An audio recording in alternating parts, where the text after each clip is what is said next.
Now there was a famine in the land, besides the previous famine in Abraham's time, and Isaac went to Abimelek, king of the Philistines, in Gerar.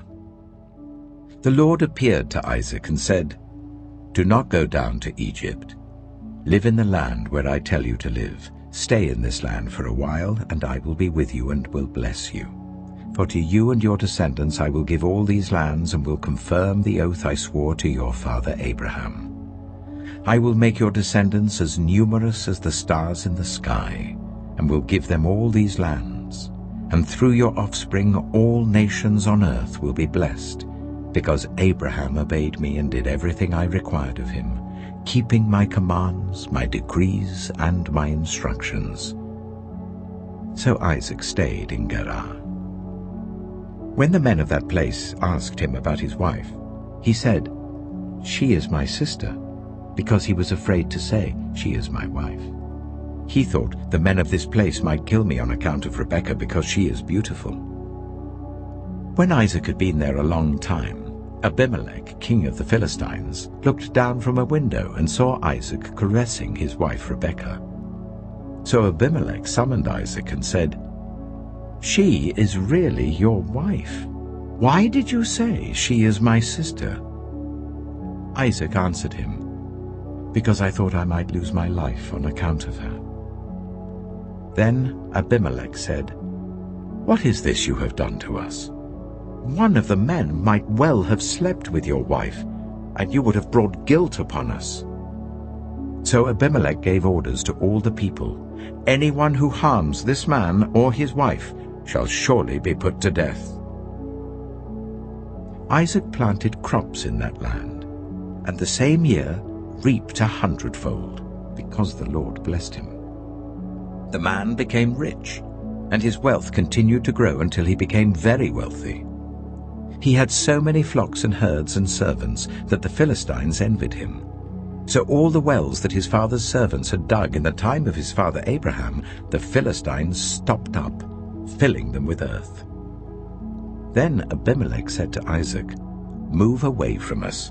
You have become too powerful for us." So Isaac moved away from there and encamped in the valley of Gerar, where he settled. Isaac reopened the wells that had been dug in the time of his father Abraham, which the Philistines had stopped up after Abraham died, and he gave them the same names his father had given them. Isaac's servants dug in the valley and discovered a well of fresh water there. But the herdsmen of Gerar quarreled with those of Isaac and said, "The water is ours." So he named the well Esek, because they disputed with him. Then they dug another well, but they quarreled over that one also. So he named it Sitnah. He moved from there and dug another well, and no one quarreled over it. He named it Rehoboth, saying, "Now the Lord has given us room, and we will flourish in the land." From there he went up to Beersheba.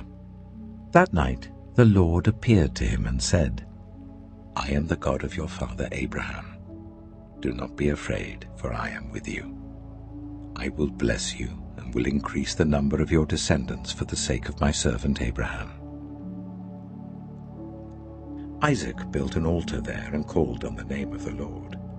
There he pitched his tent, and there his servants dug a well. Meanwhile, Abimelek had come to him from Gerar with Hahazah, his personal advisor, and Phicol, the commander of his forces. Isaac asked them, "Why have you come to me, since you were hostile to me and sent me away?" They answered, "We saw clearly that the Lord was with you. So we said there ought to be a sworn agreement between us and you. Let us make a treaty with you, that you will do us no harm, just as we did not harm you, but always treated you well and sent you away peacefully. And now you are blessed by the Lord." Isaac then made a feast for them, and they ate and drank. Early the next morning the men swore an oath to each other. Then Isaac sent them on their way, and they went away peacefully.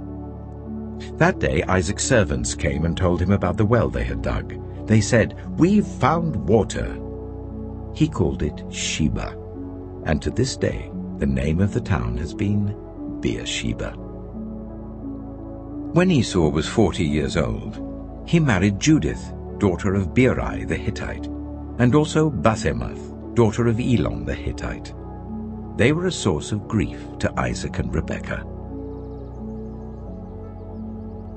Genesis chapter 27. When Isaac was old and his eyes were so weak that he could no longer see, he called for Esau his older son and said to him, "My son."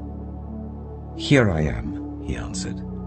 Isaac said, "I am now an old man and don't know the day of my death. Now then, get your equipment, your quiver and bow, and go out to the open country to hunt some wild game for me. Prepare me the kind of tasty food I like, and bring it to me to eat, so that I may give you my blessing before I die." Now Rebekah was listening as Isaac spoke to his son Esau. When Esau left for the open country to hunt game and bring it back, Rebekah said to her son Jacob, "Look, I overheard your father say to your brother Esau, 'Bring me some game and prepare me some tasty food to eat, so that I may give you my blessing in the presence of the Lord before I die.' Now, my son, listen carefully and do what I tell you. Go out to the flock and bring me 2 choice young goats, so I can prepare some tasty food for your father, just the way he likes it.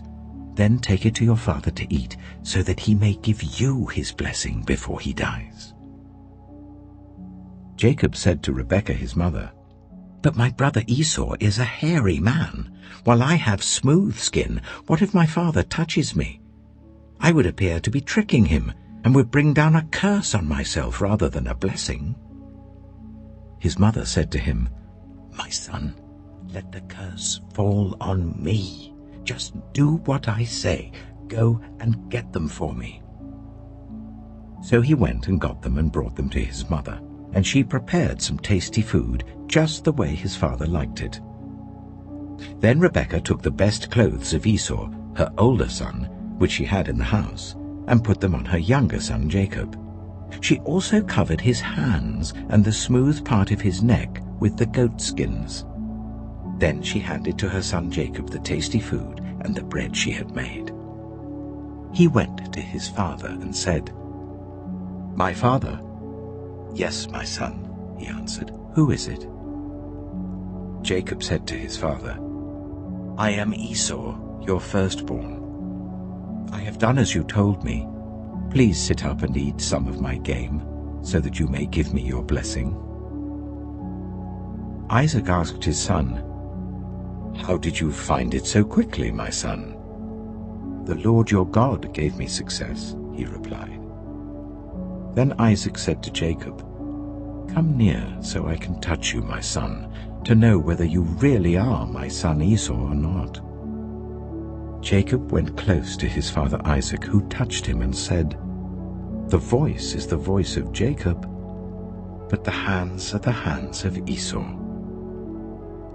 He did not recognize him, for his hands were hairy like those of his brother Esau, so he proceeded to bless him.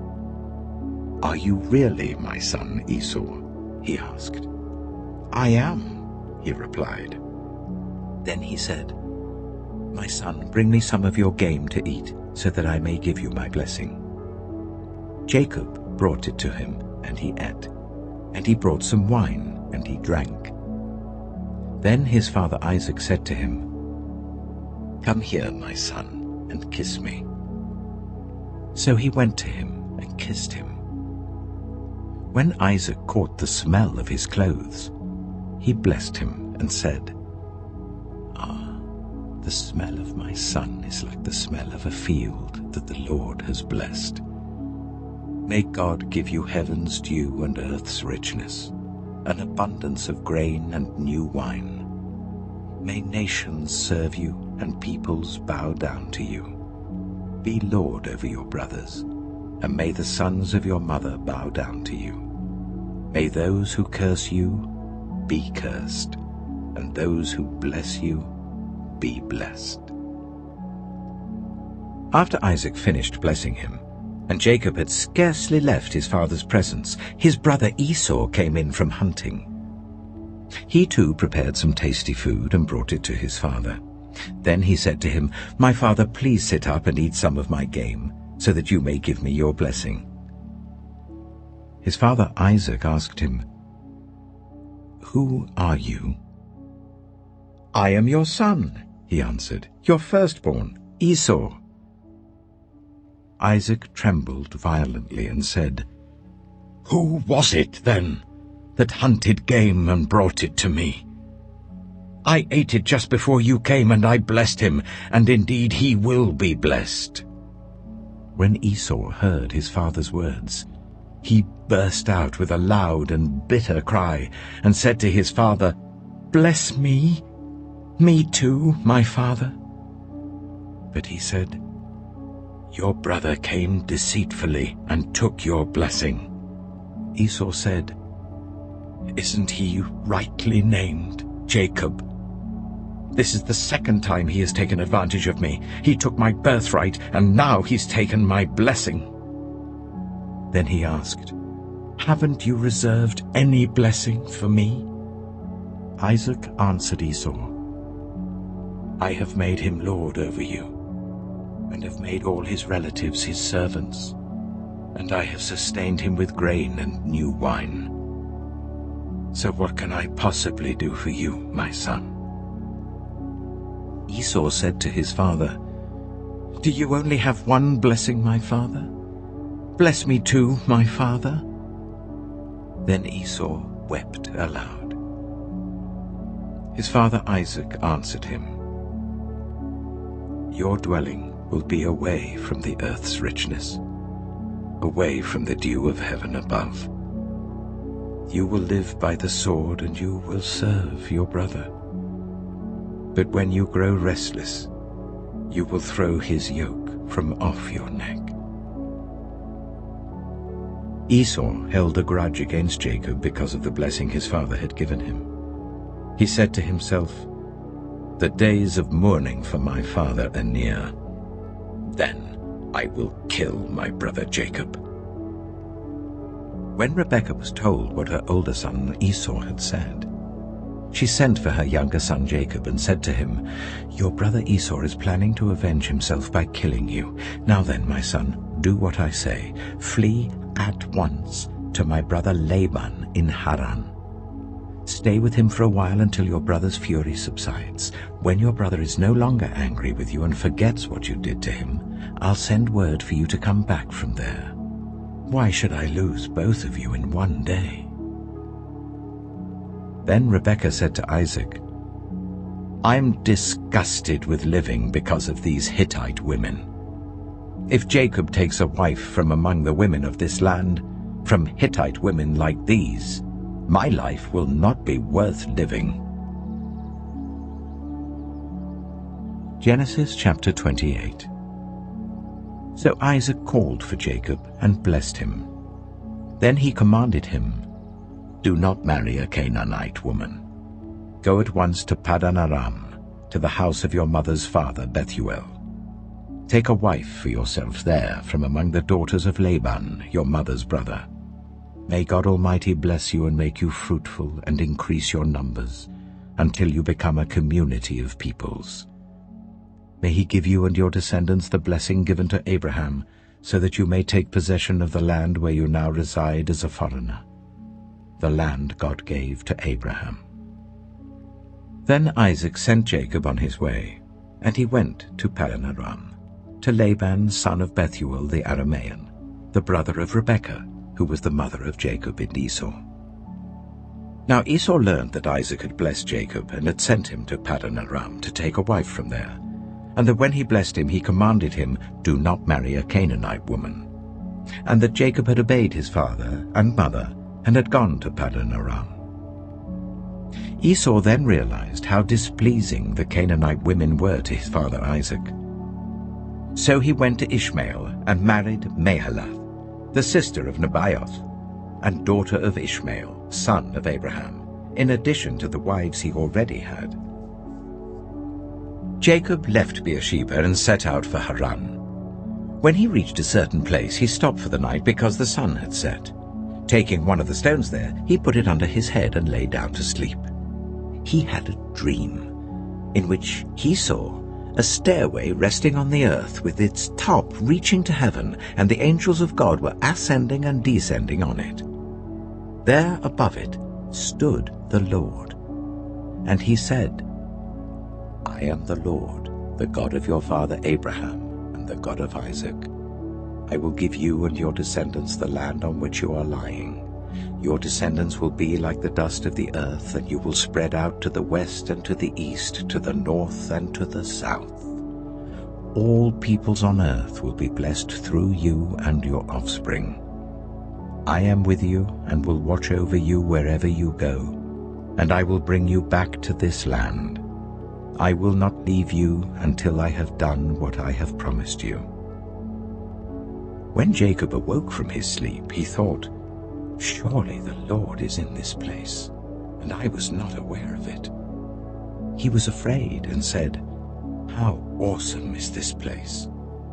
This is none other than the house of God. This is the gate of heaven." Early the next morning, Jacob took the stone he had placed under his head and set it up as a pillar and poured oil on top of it. He called that place Bethel, though the city used to be called Luz. Then Jacob made a vow, saying, "If God will be with me and will watch over me on this journey I am taking, and will give me food to eat and clothes to wear, so that I return safely to my father's household, then the Lord will be my God. And this stone that I have set up as a pillar will be God's house, and of all that you give me, I will give you a tenth." Genesis chapter 29.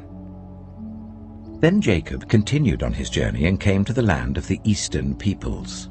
There he saw a well in the open country with 3 flocks of sheep lying near it, because the flocks were watered from that well. The stone over the mouth of the well was large. When all the flocks were gathered there, the shepherds would roll the stone away from the well's mouth and water the sheep. Then they would return the stone to its place over the mouth of the well. Jacob asked the shepherds, "My brothers, where are you from?" "We're from Haran," they replied. He said to them, "Do you know Laban, Nahor's grandson?" "Yes, we know him," they answered. Then Jacob asked them, "Is he well?" "Yes, he is," they said. "And here comes his daughter Rachel with the sheep." "Look," he said, "the sun is still high. It is not time for the flocks to be gathered. Water the sheep and take them back to pasture." "We can't," they replied, "until all the flocks are gathered and the stone has been rolled away from the mouth of the well. Then we will water the sheep." While he was still talking with them, Rachel came with her father's sheep, for she was a shepherd. When Jacob saw Rachel, daughter of his uncle Laban, and Laban's sheep, he went over and rolled the stone away from the mouth of the well and watered his uncle's sheep. Then Jacob kissed Rachel and began to weep aloud. He had told Rachel that he was a relative of her father and a son of Rebekah. So she ran and told her father. As soon as Laban heard the news about Jacob, his sister's son, he hurried to meet him. He embraced him and kissed him and brought him to his home. And there Jacob told him all these things. Then Laban said to him, "You are my own flesh and blood." After Jacob had stayed with him for a whole month, Laban said to him, "Just because you are a relative of mine, should you work for me for nothing? Tell me what your wages should be." Now Laban had 2 daughters. The name of the older was Leah, and the name of the younger was Rachel. Leah had weak eyes, but Rachel had a lovely figure and was beautiful. Jacob was in love with Rachel and said, "I'll work for you 7 years in return for your younger daughter Rachel." Laban said, "It's better that I give her to you than to some other man. Stay here with me." So Jacob served 7 years to get Rachel, but they seemed like only a few days to him because of his love for her. Then Jacob said to Laban, "Give me my wife. My time is completed, and I want to make love to her." So Laban brought together all the people of the place and gave a feast. But when evening came, he took his daughter Leah and brought her to Jacob, and Jacob made love to her. And Laban gave his servant Zilpah to his daughter as her attendant. When morning came, there was Leah. So Jacob said to Laban, "What is this you have done to me? I served you for Rachel, didn't I? Why have you deceived me?" Laban replied, "It is not our custom here to give the younger daughter in marriage before the older one. Finish this daughter's bridal week. Then we will give you the younger one also in return for another 7 years of work." And Jacob did so. He finished the week with Leah, and then Laban gave him his daughter Rachel to be his wife. Laban gave his servant Bilhah to his daughter Rachel as her attendant.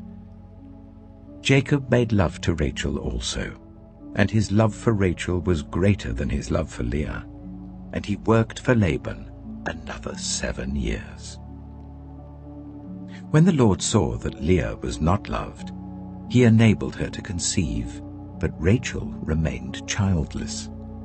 Leah became pregnant and gave birth to a son. She named him Reuben, for she said, "It is because the Lord has seen my misery. Surely my husband will love me now." She conceived again, and when she gave birth to a son, she said, "Because the Lord heard that I am not loved, he gave me this one too." So she named him Simeon. Again she conceived, and when she gave birth to a son, she said, "Now at last my husband will become attached to me, because I have borne him 3 sons." So he was named Levi. She conceived again, and when she gave birth to a son, she said, "This time I will praise the Lord." So she named him Judah. Then she stopped having children. Genesis chapter 30. When Rachel saw that she was not bearing Jacob any children, she became jealous of her sister. So she said to Jacob, "Give me children or I'll die." Jacob became angry with her and said, "Am I in the place of God, who has kept you from having children?"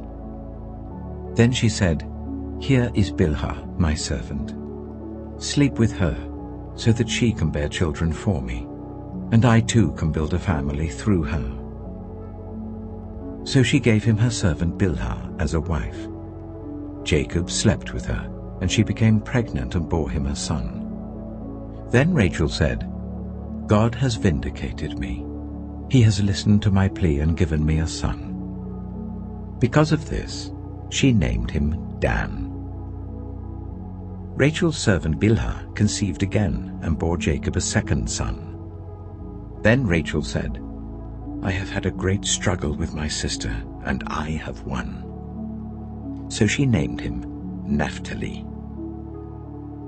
When Leah saw that she had stopped having children, she took her servant Zilpah and gave her to Jacob as a wife. Leah's servant Zilpah bore Jacob a son. Then Leah said, "What good fortune!" So she named him Gad. Leah's servant Zilpah bore Jacob a second son. Then Leah said, "How happy I am! The women will call me happy." So she named him Asher. During wheat harvest, Reuben went out into the fields and found some mandrake plants, which he brought to his mother Leah. Rachel said to Leah, "Please give me some of your son's mandrakes." But she said to her, "Wasn't it enough that you took away my husband? Will you take my son's mandrakes too?" "Very well," Rachel said. "He can sleep with you tonight in return for your son's mandrakes." So when Jacob came in from the fields that evening, Leah went out to meet him. "You must sleep with me," she said. "I have hired you with my son's mandrakes." So he slept with her that night. God listened to Leah, and she became pregnant and bore Jacob a 5th son. Then Leah said, "God has rewarded me for giving my servant to my husband." So she named him Issachar. Leah conceived again and bore Jacob a sixth son. Then Leah said, "God has presented me with a precious gift. This time my husband will treat me with honor because I have borne him 6 sons." So she named him Zebulun. Sometime later she gave birth to a daughter and named her Dinah. Then God remembered Rachel. He listened to her and enabled her to conceive.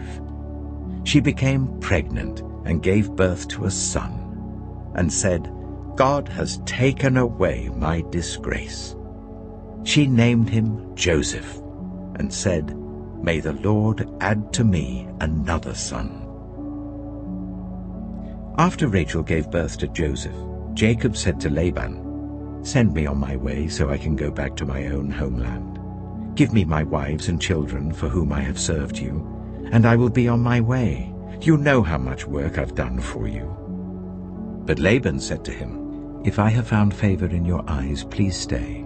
I have learned by divination that the Lord has blessed me because of you." He added, "Name your wages, and I will pay them." Jacob said to him, "You know how I have worked for you, and how your livestock has fared under my care.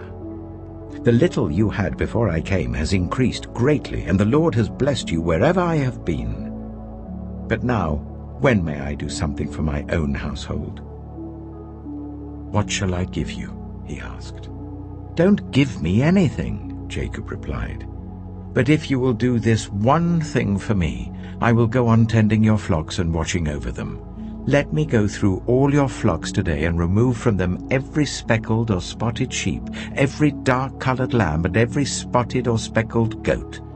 They will be my wages, and my honesty will testify for me in the future, whenever you check on the wages you have paid me. Any goat in my possession that is not speckled or spotted, or any lamb that is not dark-colored, will be considered stolen." "Agreed," said Laban. "Let it be as you have said." That same day he removed all the male goats that were streaked or spotted, and all the speckled or spotted female goats, all that had white on them, and all the dark-colored lambs, and he placed them in the care of his sons. Then he put a 3-day journey between himself and Jacob, while Jacob continued to tend the rest of Laban's flocks.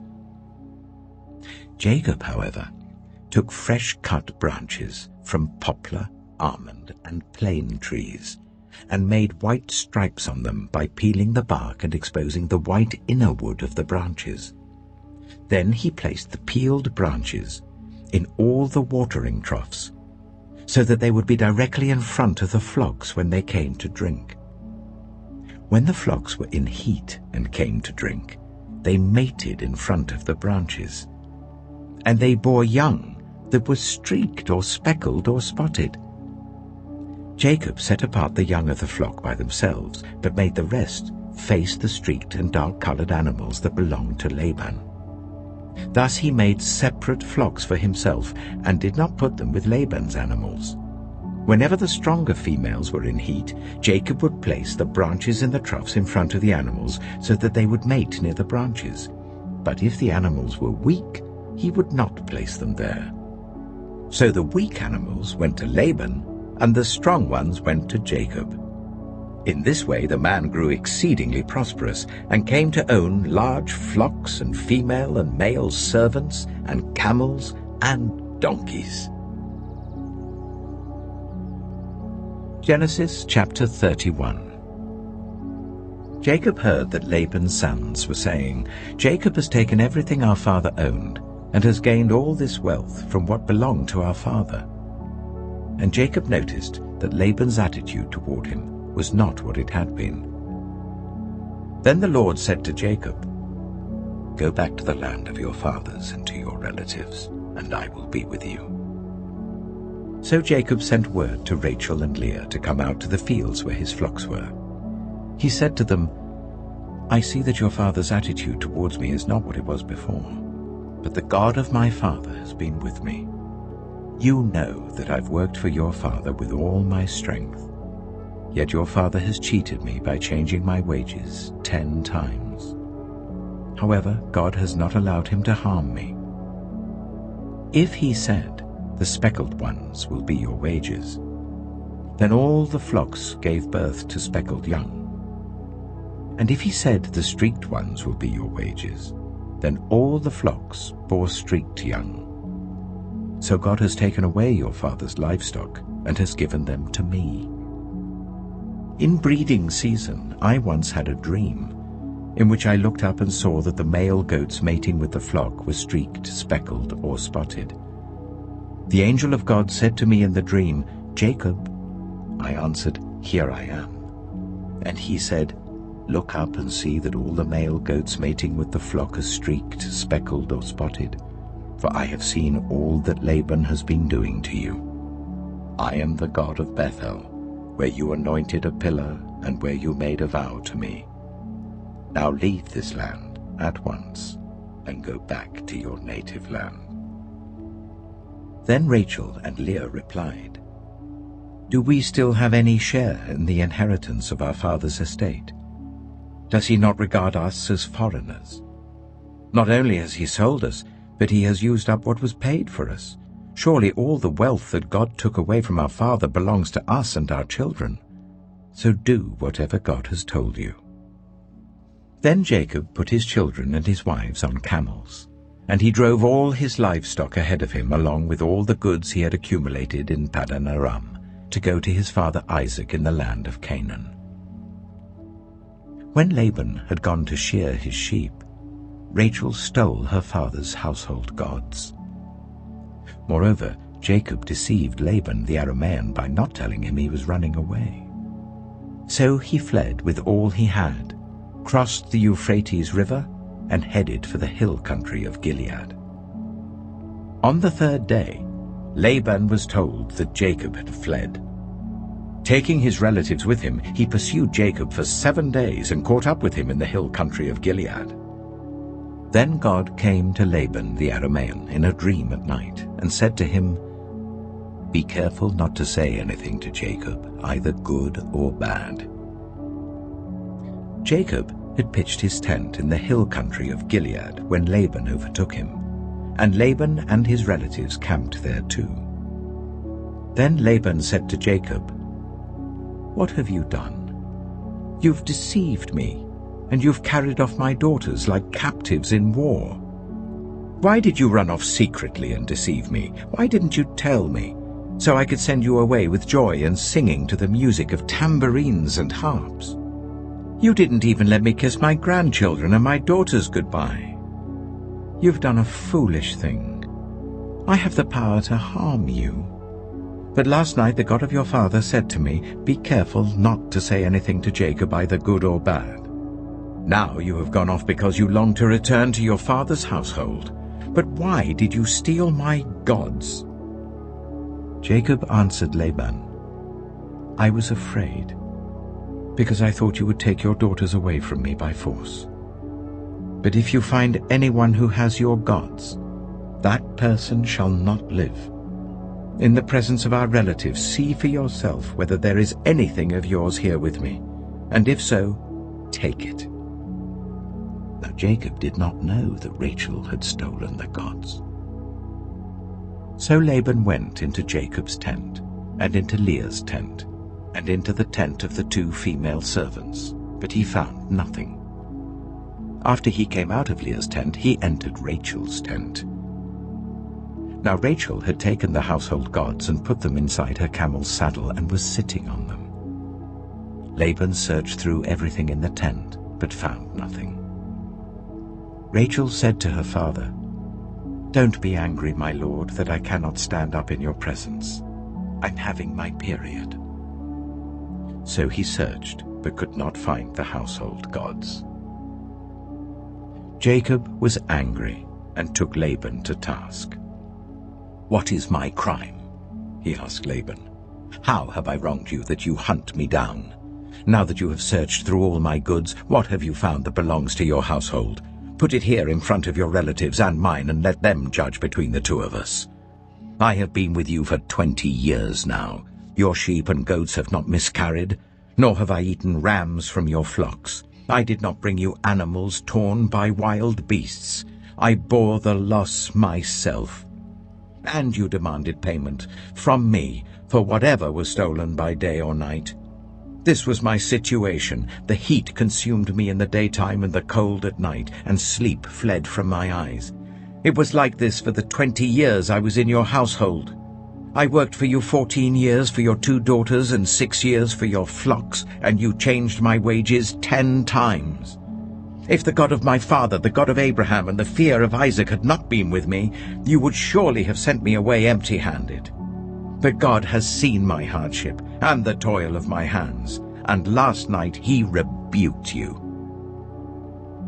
Laban answered Jacob, "The women are my daughters, the children are my children, and the flocks are my flocks.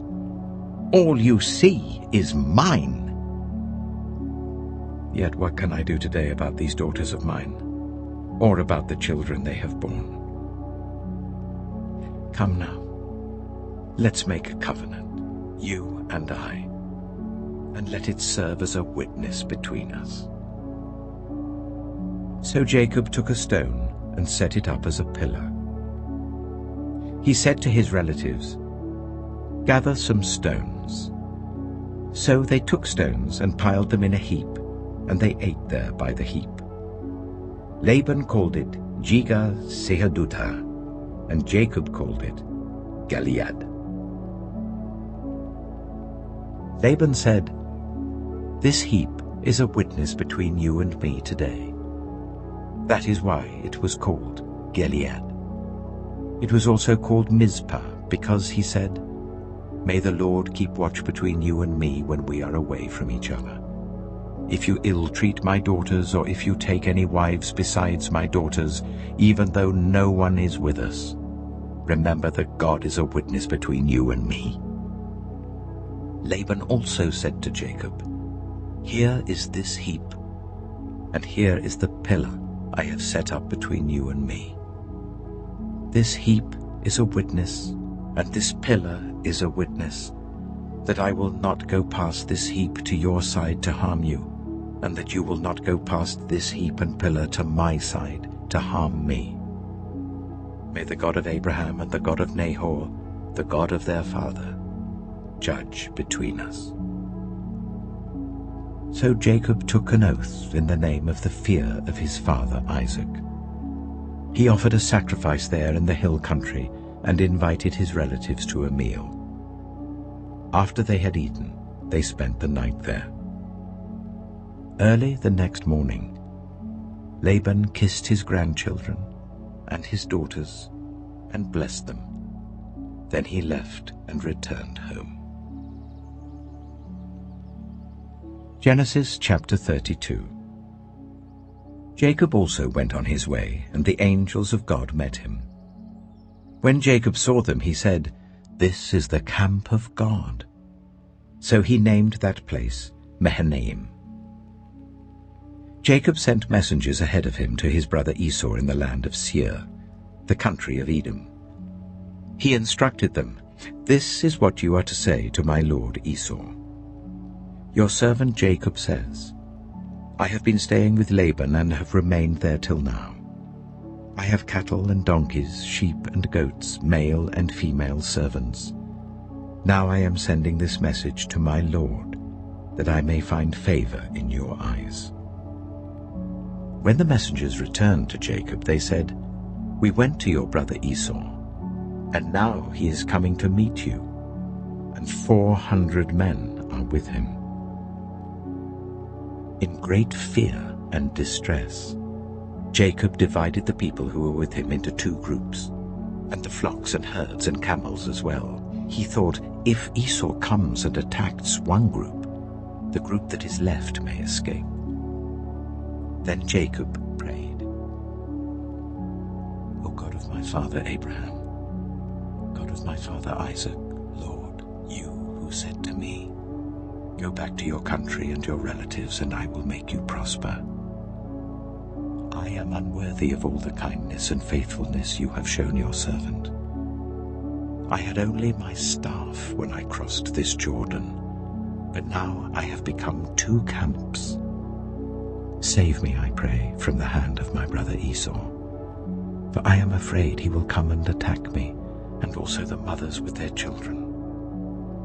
But you have said, I will surely make you prosper, and will make your descendants like the sand of the sea, which cannot be counted. He spent the night there, and from what he had with him, he selected a gift for his brother Esau: 200 female goats and 20 male goats, 200 ewes and 20 rams, 30 female camels with their young, 40 cows and 10 bulls, and 20 female donkeys and 10 male donkeys. He put them in the care of his servants, each herd by itself, and said to his servants, Go ahead of me, and keep some space between the herds. He instructed the one in the lead, When my brother Esau meets you and asks, Who do you belong to and where are you going, and who owns all these animals in front of you? Then you are to say, They belong to your servant Jacob. They are a gift sent to my lord Esau, and he is coming behind us. He also instructed the second, the third, and all the others who followed the herds, You are to say the same thing to Esau when you meet him, and be sure to say, Your servant Jacob is coming behind us. For he thought, I will pacify him with these gifts I'm sending on ahead.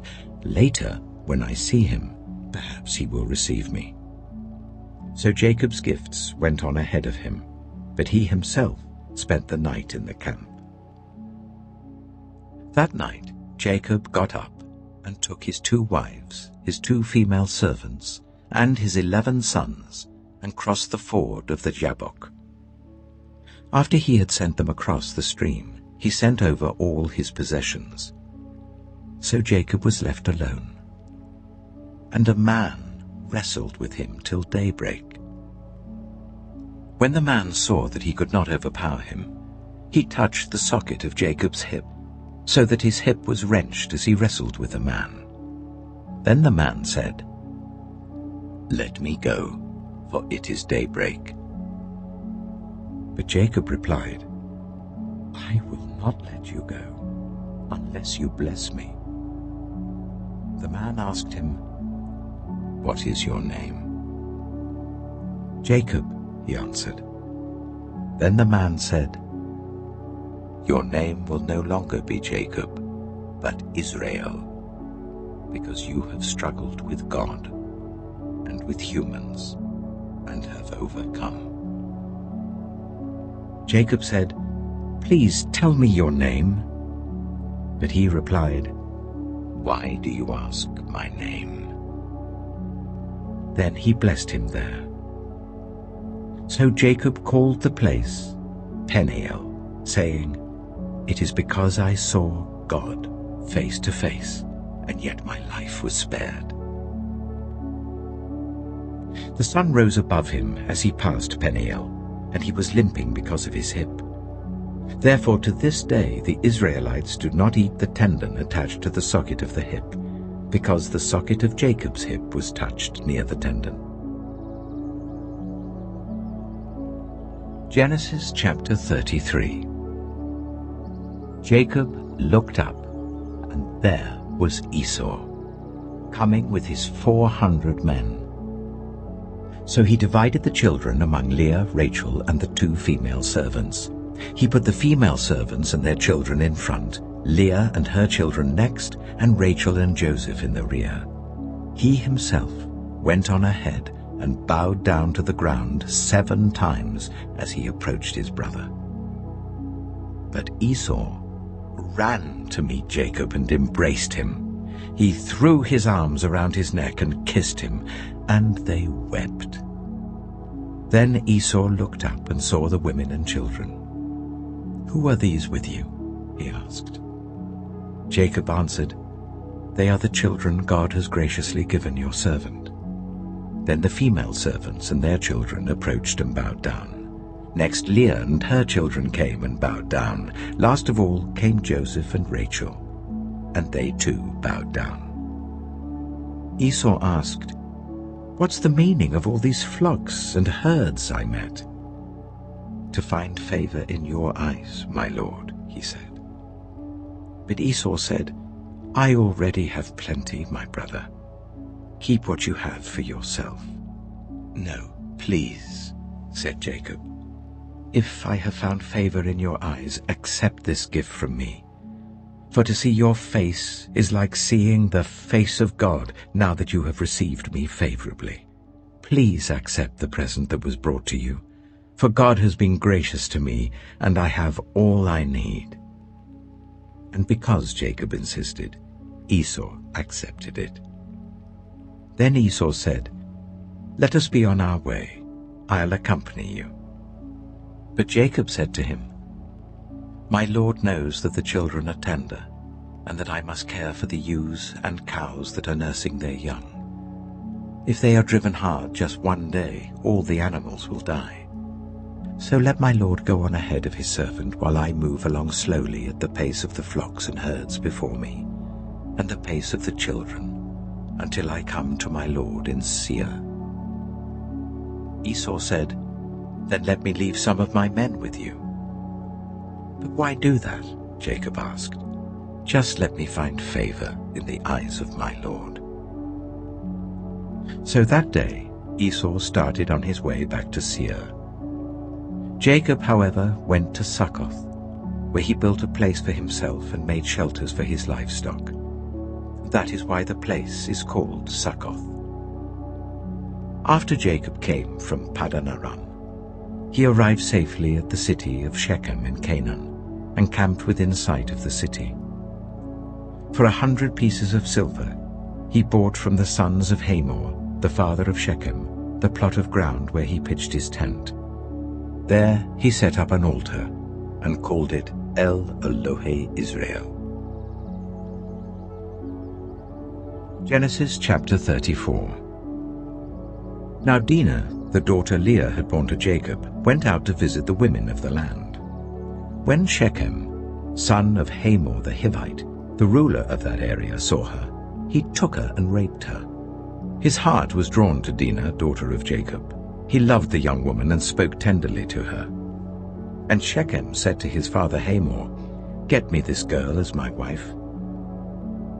When Jacob heard that his daughter Dinah had been defiled, his sons were in the fields with his livestock, so he did nothing about it until they came home.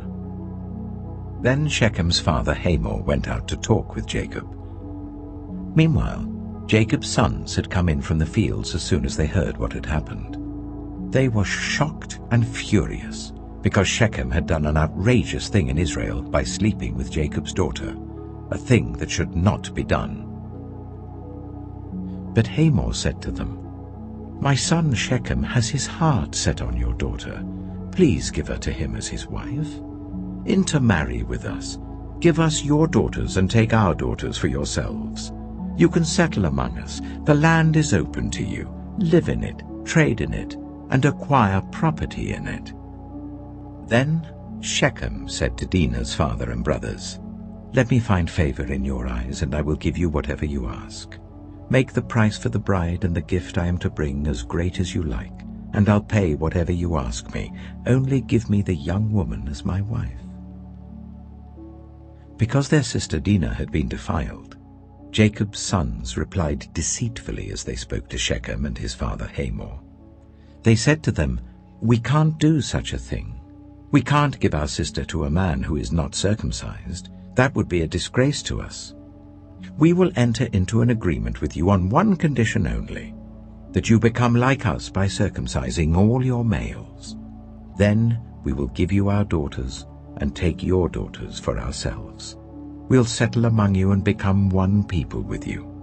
But if you will not agree to be circumcised, we'll take our sister and go." Their proposal seemed good to Hamor and his son Shechem. The young man, who was the most honored of all his father's family, lost no time in doing what they said, because he was delighted with Jacob's daughter. So Hamor and his son Shechem went to the gate of their city to speak to the men of their city. "These men are friendly towards us," they said. "Let them live in our land and trade in it. The land has plenty of room for them. We can marry their daughters and they can marry ours. But the men will agree to live with us as one people, only on the condition that our males be circumcised, as they themselves are. Won't their livestock, their property, and all their other animals become ours? So let us agree to their terms, and they will settle among us." All the men who went out of the city gate agreed with Hamor and his son Shechem, and every male in the city was circumcised. 3 days later, while all of them were still in pain, 2 of Jacob's sons, Simeon and Levi, Dinah's brothers, took their swords and attacked the unsuspecting city, killing every male. They put Hamor and his son Shechem to the sword and took Dinah from Shechem's house and left. The sons of Jacob came upon the dead bodies and looted the city where their sister had been defiled. They seized their flocks and herds and donkeys and everything else of theirs in the city and out in the fields. They carried off all their wealth and all their women and children, taking as plunder everything in the houses. Then Jacob said to Simeon and Levi, "You have brought trouble on me by making me obnoxious to the Canaanites and the Perizzites, the people living in this land. We are few in number, and if they join forces against me and attack me, I and my household will be destroyed." But they replied, "Should he have treated our sister like a prostitute?" Genesis chapter 35. Then God said to Jacob, "Go up to Bethel and settle there, and build an altar there to God, who appeared to you when you were fleeing from your brother Esau." So Jacob said to his household and to all who were with him, "Get rid of the foreign gods you have with you, and purify yourselves and change your clothes. Then come, let us go up to Bethel, where I will build an altar to God, who answered me in the day of my distress, and who has been with me wherever I have gone." So they gave Jacob all the foreign gods they had, and the rings in their ears, and Jacob buried them under the oak at Shechem. Then they set out, and the terror of God fell on the towns all around them, so that no one pursued them. Jacob and all the people with him came to Luz, that is Bethel, in the land of Canaan. There he built an altar, and he called the place El Bethel, because it was there that God revealed himself to him when he was fleeing from his brother. Now Deborah, Rebekah's nurse, died, and was buried under the oak outside Bethel, so it was named Allon-Bacuth. After Jacob returned from Paddan Aram, God appeared to him again and blessed him. God said to him, "Your name is Jacob, but you will no longer be called Jacob. Your name will be Israel." So he named him Israel. And God said to him, "I am God Almighty. Be fruitful and increase in number. A nation and a community of nations will come from you, and kings will be among your descendants. The land I gave to Abraham and Isaac I also give to you, and I will give this land to your descendants after you." Then God went up from him at the place where he had talked with him. Jacob set up a stone pillar at the place where God had talked with him, and he poured out a drink offering on it. He also poured oil on it. Jacob called the place where God had talked with him Bethel. Then they moved on from Bethel. While they were still some distance from Ephraim, Rachel began to give birth and had great difficulty. And as she was having great difficulty in childbirth, the midwife said to her, "Don't despair, for you have another son." As she breathed her last, for she was dying, she named her son Ben-Oni, but his father named him Benjamin. So Rachel died, and was buried on the way to Ephraim, that is Bethlehem. Over her tomb Jacob set up a pillar, and to this day that pillar marks Rachel's tomb. Israel moved on again and pitched his tent beyond Migdal-Eder. While Israel was living in that region, Reuben went in and slept with his father's concubine Bilhah, and Israel heard of it. Jacob had 12 sons. The sons of Leah: Reuben, the firstborn of Jacob, Simeon, Levi, Judah, Issachar, and Zebulun. The sons of Rachel: Joseph and Benjamin. The sons of Rachel's servant Bilhah: Dan and Naphtali. The sons of Leah's servant Zilpah: Gad and Asher. These were the sons of Jacob who were born to him in Paddan Aram. Jacob came home to his father Isaac in Mamre, near Kiriath Arba, that is Hebron, where Abraham and Isaac had stayed.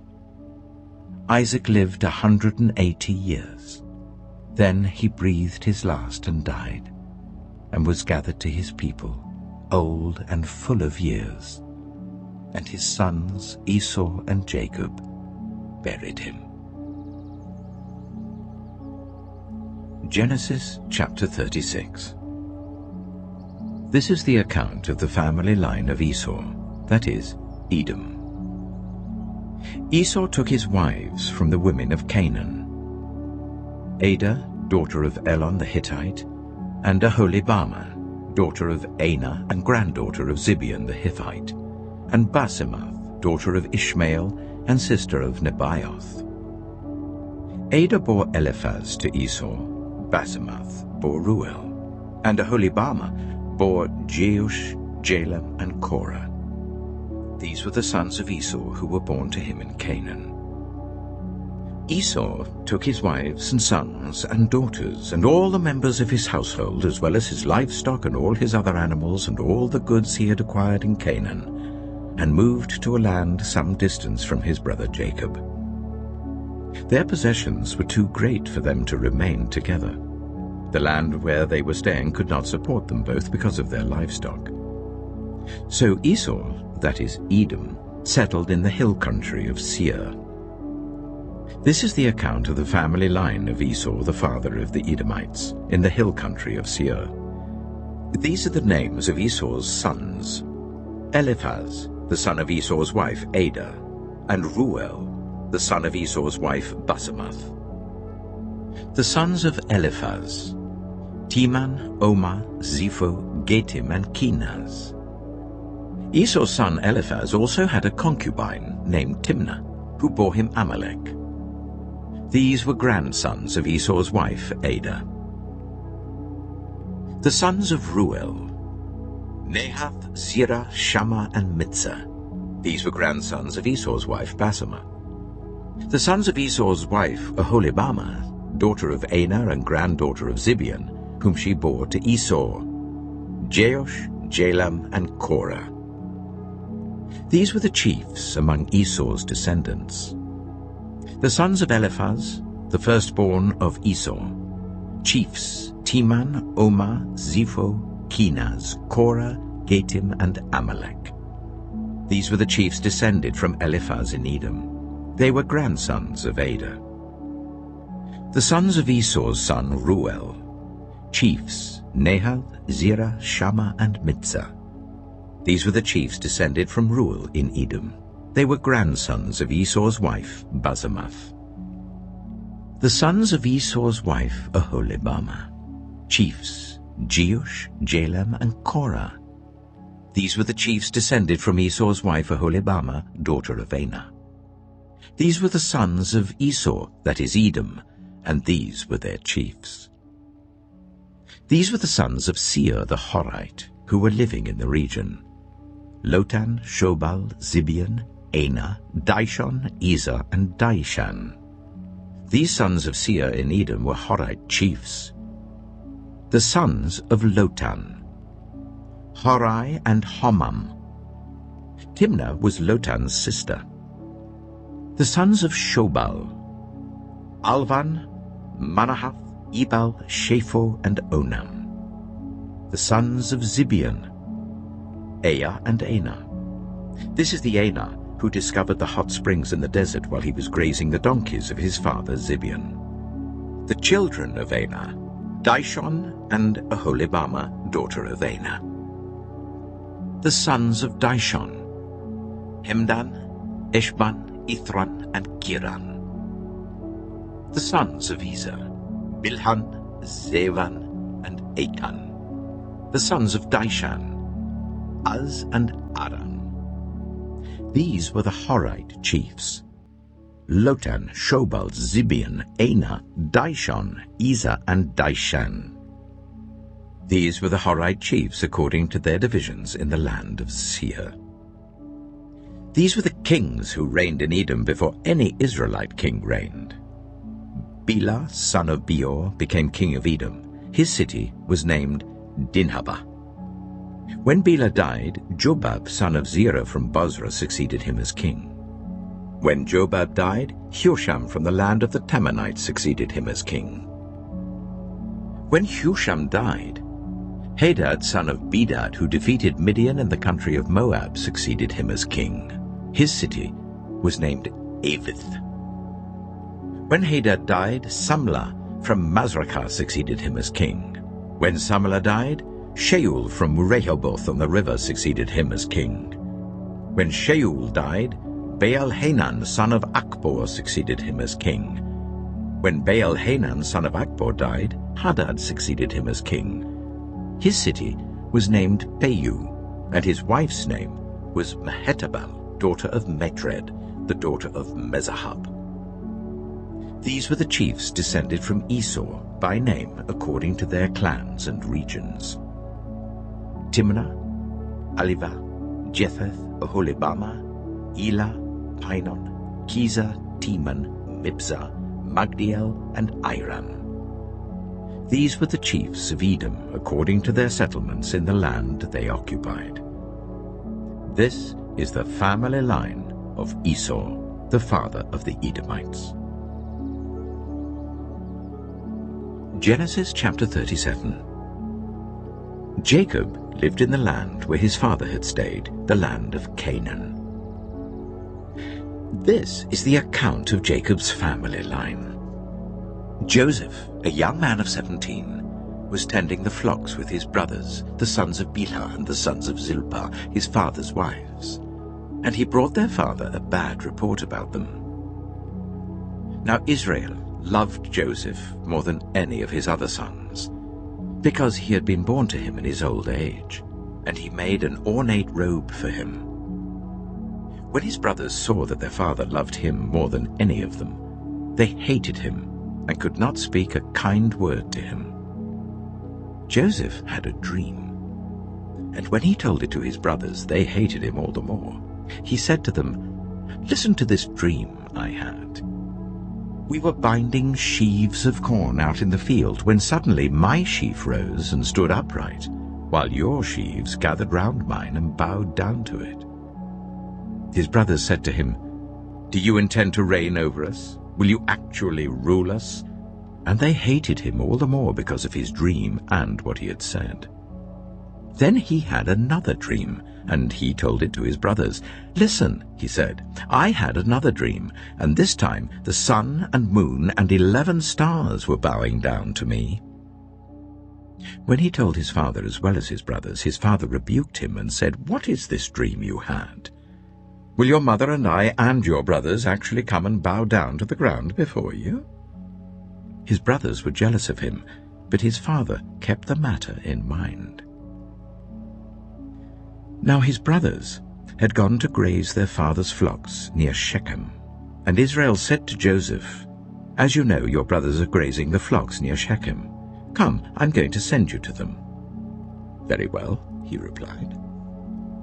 So he said to him, "Go and see if all is well with your brothers and with the flocks, and bring word back to me."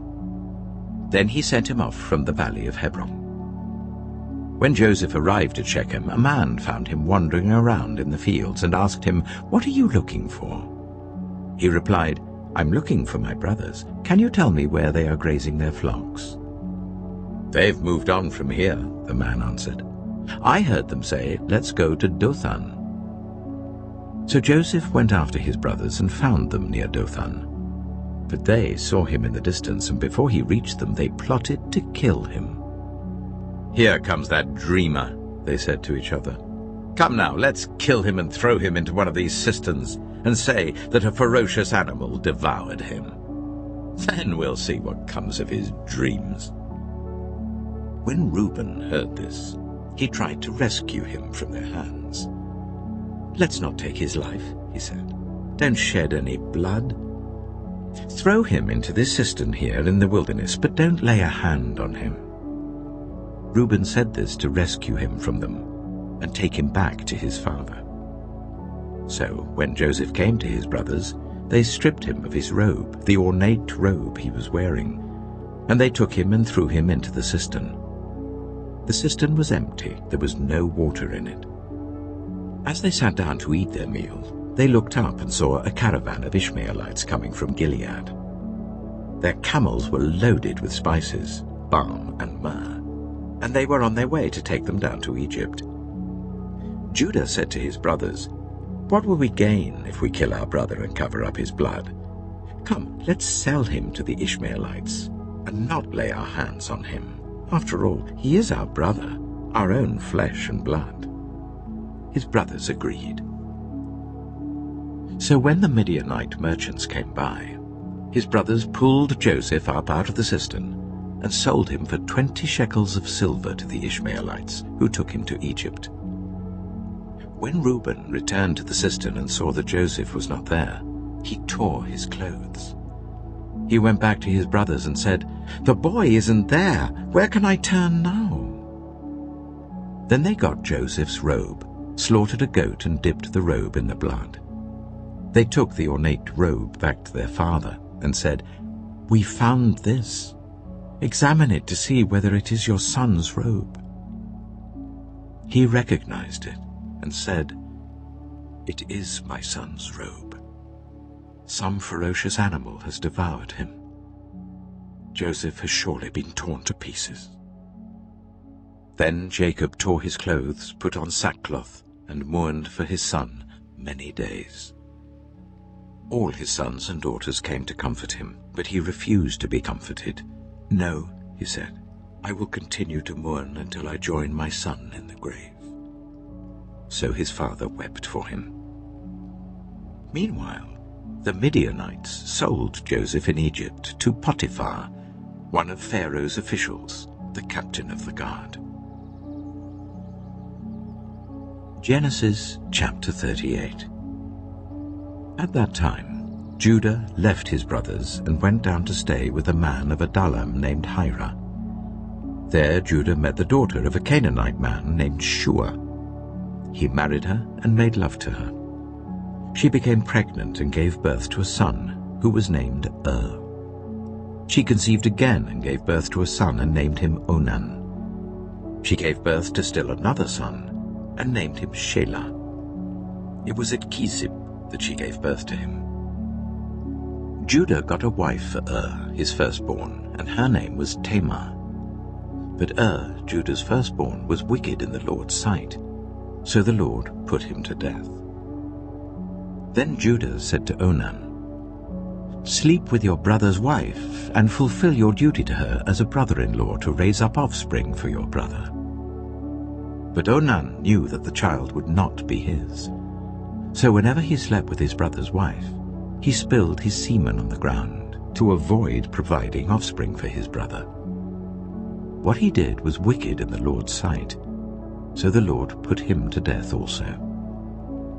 Judah then said to his daughter-in-law Tamar, "Live as a widow in your father's household until my son Shelah grows up." For he thought, he may die too, just like his brothers. So Tamar went to live in her father's household. After a long time, Judah's wife, the daughter of Shua, died. When Judah had recovered from his grief, he went up to Timnah to the men who were shearing his sheep, and his friend Hira the Adullamite went with him. When Tamar was told, "Your father-in-law is on his way to Timnah to shear his sheep," she took off her widow's clothes covered herself with a veil to disguise herself, and then sat down at the entrance to Enaim, which is on the road to Timnah, for she saw that though Shelah had now grown up, she had not been given to him as his wife. When Judah saw her, he thought she was a prostitute, for she had covered her face. Not realizing that she was his daughter-in-law, he went over to her by the roadside and said, "Come now, let me sleep with you." "And what will you give me to sleep with you?" she asked. "I'll send you a young goat from my flock," he said. "Will you give me something as a pledge until you send it?" she asked. He said, "What pledge should I give you?" "Your seal and its cord and the staff in your hand," she answered. So he gave them to her and slept with her, and she became pregnant by him. After she left, she took off her veil and put on her widow's clothes again. Meanwhile Judah sent the young goat by his friend the Adullamite in order to get his pledge back from the woman, but he did not find her. He asked the men who lived there, "Where is the shrine prostitute who was beside the road at Enaim?" "There hasn't been any shrine prostitute here," they said. So he went back to Judah and said, "I didn't find her. Besides, the men who lived there said, 'There hasn't been any shrine prostitute here.'" Then Judah said, "Let her keep what she has, or we will become a laughingstock. After all, I did send her this young goat, but you didn't find her." About 3 months later, Judah was told, "Your daughter-in-law Tamar is guilty of prostitution, and as a result she is now pregnant." Judah said, "Bring her out, and let her be burned to death." As she was being brought out, she sent a message to her father-in-law. "I am pregnant by the man who owns these," she said. And she added, "See if you recognize whose seal and cord and staff these are." Judah recognized them and said, "She is more righteous than I, since I wouldn't give her to my son Shelah." And he did not sleep with her again. When the time came for her to give birth, there were twin boys in her womb. As she was giving birth, one of them put out his hand. So the midwife took a scarlet thread and tied it on his wrist and said, "This one came out first." But when he drew back his hand, his brother came out, and she said, "So this is how you've broken out." And he was named Perez. Then his brother who had the scarlet thread on his wrist came out, and he was named Zerah. Genesis chapter 39. Now Joseph had been taken down to Egypt. Potiphar, an Egyptian who was one of Pharaoh's officials, the captain of the guard, bought him from the Ishmaelites who had taken him there. The Lord was with Joseph, so that he prospered, and he lived in the house of his Egyptian master. When his master saw that the Lord was with him, and that the Lord gave him success in everything he did, Joseph found favor in his eyes and became his attendant. Potiphar put him in charge of his household, and he entrusted to his care everything he owned. From the time he put him in charge of his household and of all that he owned, the Lord blessed the household of the Egyptian because of Joseph. The blessing of the Lord was on everything Potiphar had, both in the house and in the field. So Potiphar left everything he had in Joseph's care. With Joseph in charge, he did not concern himself with anything except the food he ate. Now Joseph was well built and handsome. And after a while, his master's wife took notice of Joseph and said, "Come to bed with me." But he refused.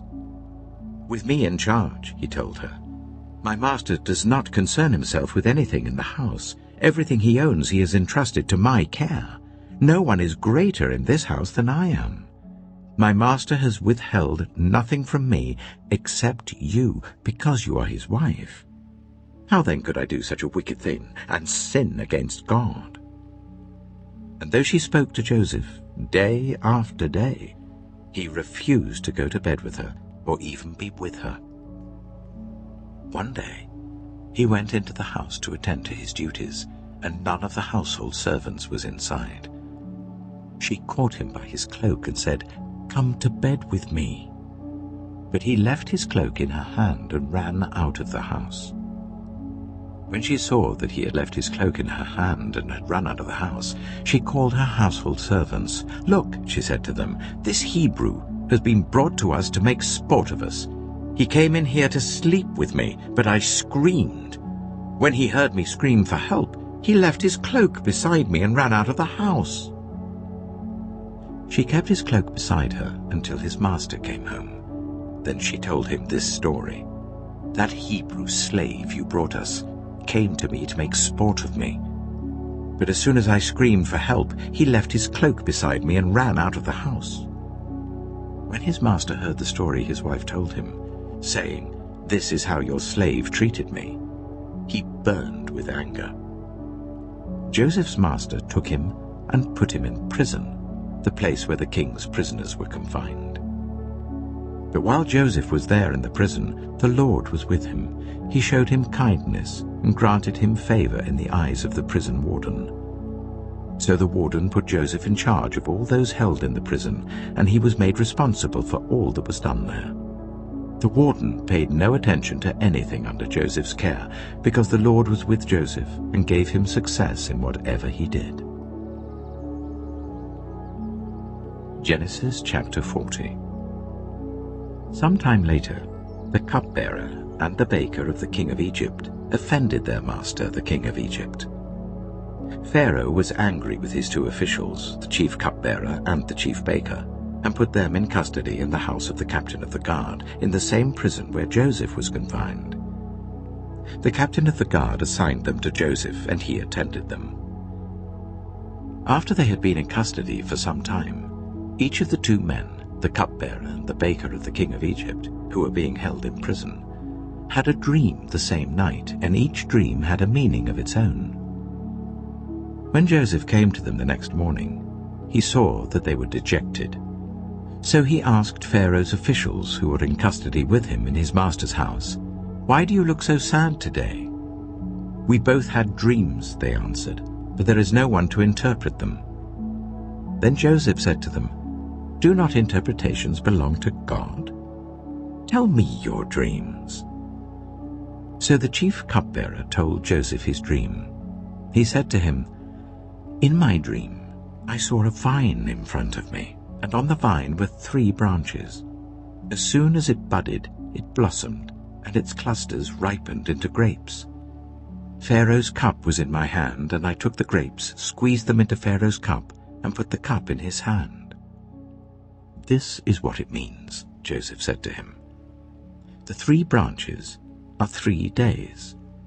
Within 3 days, Pharaoh will lift up your head and restore you to your position, and you will put Pharaoh's cup in his hand, just as you used to do when you were his cupbearer. But when all goes well with you, remember me and show me kindness. Mention me to Pharaoh and get me out of this prison. I was forcibly carried off from the land of the Hebrews, and even here I've done nothing to deserve being put in a dungeon." When the chief baker saw that Joseph had given a favorable interpretation, he said to Joseph, "I too had a dream. On my head were 3 baskets of bread. In the top basket were all kinds of baked goods for Pharaoh, but the birds were eating them out of the basket on my head." "This is what it means," Joseph said. "The 3 baskets are 3 days. Within 3 days, Pharaoh will lift off your head and impale your body on a pole, and the birds will eat away your flesh." Now the 3rd day was Pharaoh's birthday, and he gave a feast for all his officials. He lifted up the heads of the chief cupbearer and the chief baker in the presence of his officials. He restored the chief cupbearer to his position, so that he once again put the cup into Pharaoh's hand. But he impaled the chief baker, just as Joseph had said to them in his interpretation. The chief cupbearer, however, did not remember Joseph. He forgot him. Genesis chapter 41. When 2 full years had passed, Pharaoh had a dream. He was standing by the Nile, when out of the river there came up 7 cows, sleek and fat, and they grazed among the reeds.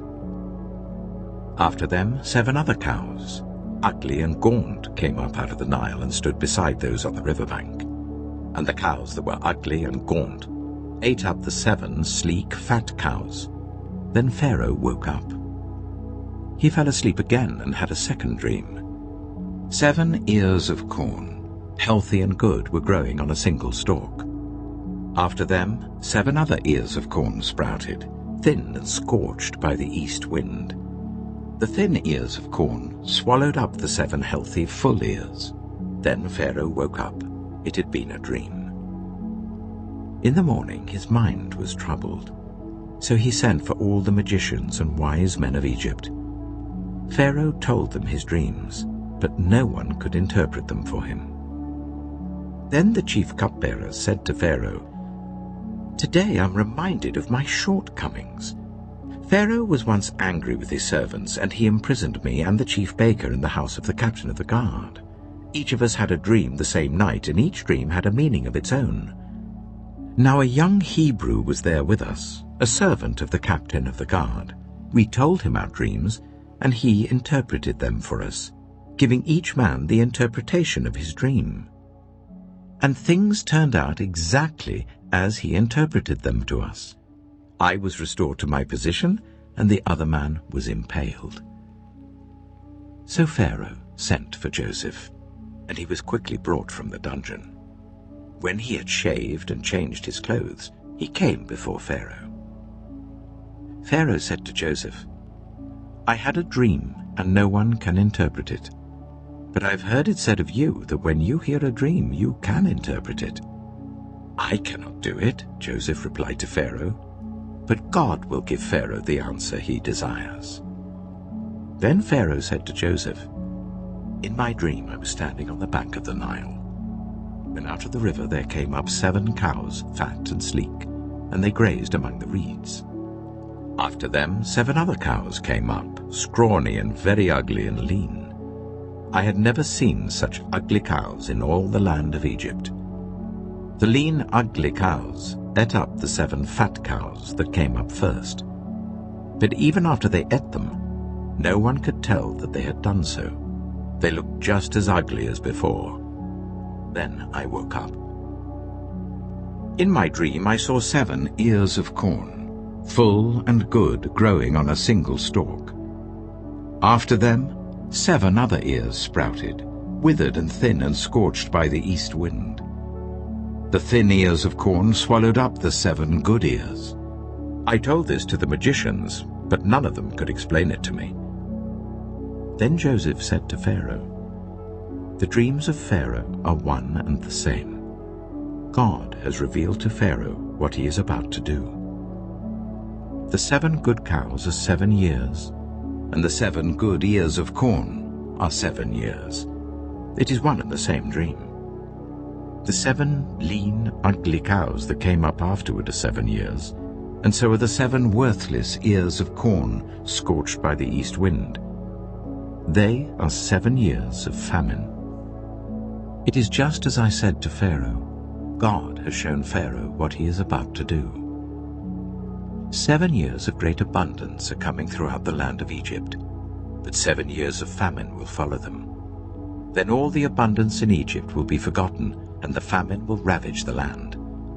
The abundance in the land will not be remembered, because the famine that follows it will be so severe. The reason the dream was given to Pharaoh in 2 forms is that the matter has been firmly decided by God, and God will do it soon. And now let Pharaoh look for a discerning and wise man, and put him in charge of the land of Egypt. Let Pharaoh appoint commissioners over the land to take 1/5 of the harvest of Egypt during the 7 years of abundance. They should collect all the food of these good years that are coming, and store up the grain under the authority of Pharaoh, to be kept in the cities for food. This food should be held in reserve for the country, to be used during the 7 years of famine that will come upon Egypt, so that the country may not be ruined by the famine."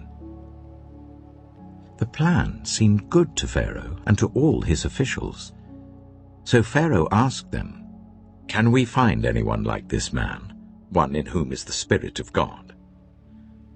Then Pharaoh said to Joseph, "Since God has made all this known to you, there is no one so discerning and wise as you. You shall be put in charge of my palace, and all my people are to submit to your orders. Only with respect to the throne will I be greater than you." So Pharaoh said to Joseph, "I hereby put you in charge of the whole land of Egypt." Then Pharaoh took his signet ring from his finger and put it on Joseph's finger. He dressed him in robes of fine linen and put a gold chain around his neck. He had him ride in a chariot as his second in command, and people shouted before him, "Make way!" Thus he put him in charge of the whole land of Egypt. Then Pharaoh said to Joseph, "I am Pharaoh, but without your word, no one will lift hand or foot in all Egypt." Pharaoh gave Joseph the name Zapanath-Paneah, and gave him Asenath, daughter of Potiphera, priest of On, to be his wife. And Joseph went throughout the land of Egypt. Joseph was 30 years old when he entered the service of Pharaoh, king of Egypt, and Joseph went out from Pharaoh's presence and traveled throughout Egypt. During the 7 years of abundance, the land produced plentifully. Joseph collected all the food produced in those 7 years of abundance in Egypt and stored it in the cities. In each city he put the food grown in the fields surrounding it. Joseph stored up huge quantities of grain like the sand of the sea. It was so much that he stopped keeping records because it was beyond measure. Before the years of famine came, 2 sons were born to Joseph by Asenath, daughter of Potiphera, priest of On.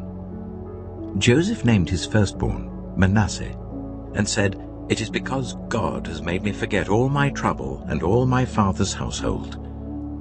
The second son he named Ephraim, and said, "It is because God has made me fruitful in the land of my suffering." The 7 years of abundance in Egypt came to an end, and the 7 years of famine began, just as Joseph had said. There was famine in all the other lands, but in the whole land of Egypt there was food. When all Egypt began to feel the famine, the people cried to Pharaoh for food. Then Pharaoh told all the Egyptians, "Go to Joseph and do what he tells you." When the famine had spread over the whole country, Joseph opened all the storehouses and sold grain to the Egyptians, for the famine was severe throughout Egypt, and all the world came to Egypt to buy grain from Joseph, because the famine was severe everywhere. Genesis chapter 42. When Jacob learned that there was grain in Egypt, he said to his sons, "Why do you just keep looking at each other?" He continued, "I have heard that there is grain in Egypt. Go down there and buy some for us, so that we may live and not die." Then 10 of Joseph's brothers went down to buy grain from Egypt. But Jacob did not send Benjamin, Joseph's brother, with the others, because he was afraid that harm might come to him. So Israel's sons were among those who went to buy grain, for there was famine in the land of Canaan also. Now Joseph was the governor of the land, the person who sold grain to all its people. So when Joseph's brothers arrived, they bowed down to him with their faces to the ground. As soon as Joseph saw his brothers, he recognized them, but he pretended to be a stranger and spoke harshly to them. "Where do you come from?" he asked. "From the land of Canaan," they replied, "to buy food." Although Joseph recognized his brothers, they did not recognize him. Then he remembered his dreams about them and said to them, "You are spies. You have come to see where our land is unprotected." "No, my lord," they answered. "Your servants have come to buy food. We are all the sons of one man. Your servants are honest men, not spies." "No," he said to them. "You have come to see where our land is unprotected." But they replied, Your servants were 12 brothers, the sons of one man who lives in the land of Canaan. The youngest is now with our father, and one is no more." Joseph said to them, "It is just as I told you. You are spies. And this is how you will be tested. As surely as Pharaoh lives, you will not leave this place unless your youngest brother comes here. Send one of your number to get your brother. The rest of you will be kept in prison, so that your words may be tested to see if you are telling the truth. If you are not, then as surely as Pharaoh lives, you are spies." And he put them all in custody for 3 days. On the 3rd day, Joseph said to them, "Do this, and you will live, for I fear God. If you are honest men, let one of your brothers stay here in prison, while the rest of you go and take grain back for your starving households. But you must bring your youngest brother to me, so that your words may be verified, and that you may not die." This they proceeded to do. They said to one another, "Surely we are being punished because of our brother. We saw how distressed he was when he pleaded with us for his life, but we would not listen. That's why this distress has come on us." Reuben replied, "Didn't I tell you not to sin against the boy? But you wouldn't listen. Now we must give an accounting for his blood." They did not realize that Joseph could understand them, since he was using an interpreter. He turned away from them and began to weep, but then came back and spoke to them again. He had Simeon taken from them and bound before their eyes. Joseph gave orders to fill their bags with grain, to put each man's silver back in his sack, and to give them provisions for their journey. After this was done for them, they loaded their grain on their donkeys and left. At the place where they stopped for the night, one of them opened his sack to get feed for his donkey, and he saw his silver in the mouth of his sack. "My silver has been returned," he said to his brothers. "Here it is in my sack." Their hearts sank, and they turned to each other trembling and said, "What is this that God has done to us?" When they came to their father Jacob in the land of Canaan, they told him all that had happened to them. They said, "The man who is lord over the land spoke harshly to us and treated us as though we were spying on the land. But we said to him, 'We are honest men, we're not spies. We were 12 brothers, sons of one father. One is no more, and the youngest is now with our father in Canaan.' Then the man who is lord over the land said to us, 'This is how I will know whether you are honest men. Leave one of your brothers here with me and take food for your starving households and go. But bring your youngest brother to me, so I will know that you are not spies, but honest men. Then I will give your brother back to you, and you can trade in the land.' As they were emptying their sacks, there in each man's sack was his pouch of silver. When they and their father saw the money pouches, they were frightened. Their father Jacob said to them, 'You have deprived me of my children. Joseph is no more, and Simeon is no more. And now you want to take Benjamin? Everything is against me.' Then Reuben said to his father, 'You may put both of my sons to death if I do not bring him back to you. Entrust him to my care, and I will bring him back.' But Jacob said, 'My son will not go down there with you.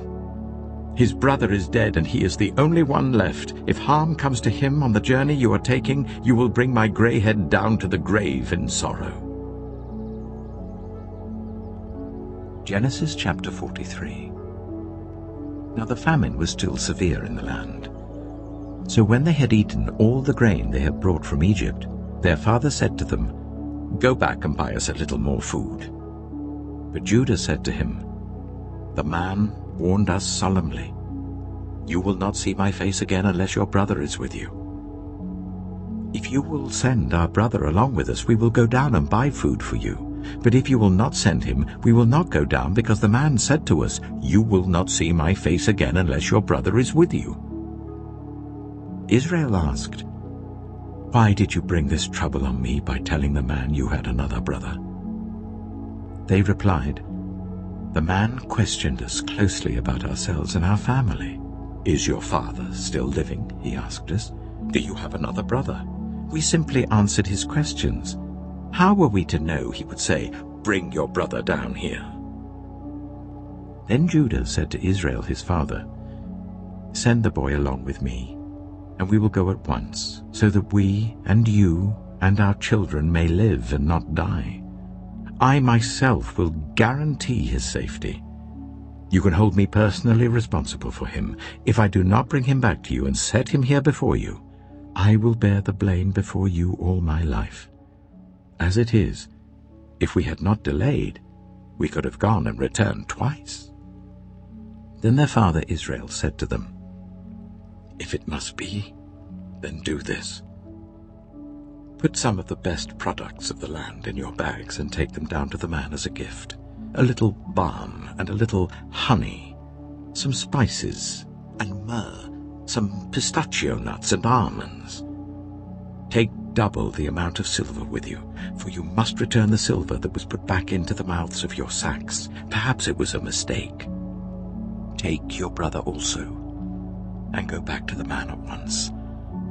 And may God Almighty grant you mercy before the man, so that he will let your other brother and Benjamin come back with you.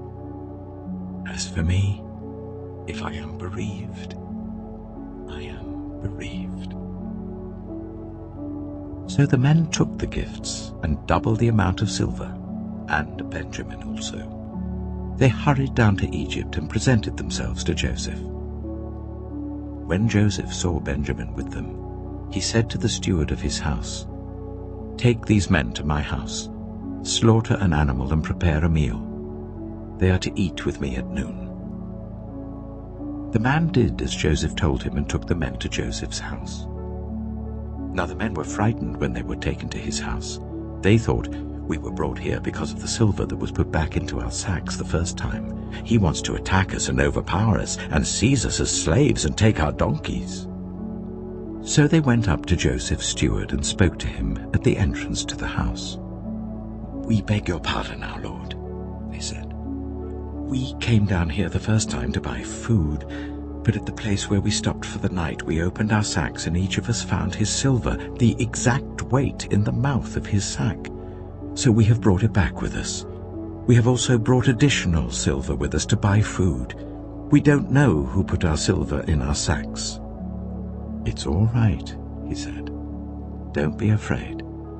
Your God, the God of your father, has given you treasure in your sacks. I received your silver." Then he brought Simeon out to them. The steward took the men into Joseph's house, gave them water to wash their feet, and provided fodder for their donkeys. They prepared their gifts for Joseph's arrival at noon, because they had heard that they were to eat there. When Joseph came home, they presented to him the gifts they had brought into the house, and they bowed down before him to the ground. He asked them how they were, and then he said, "How is your aged father you told me about? Is he still living?" They replied, "Your servant our father is still alive and well," and they bowed down, prostrating themselves before him.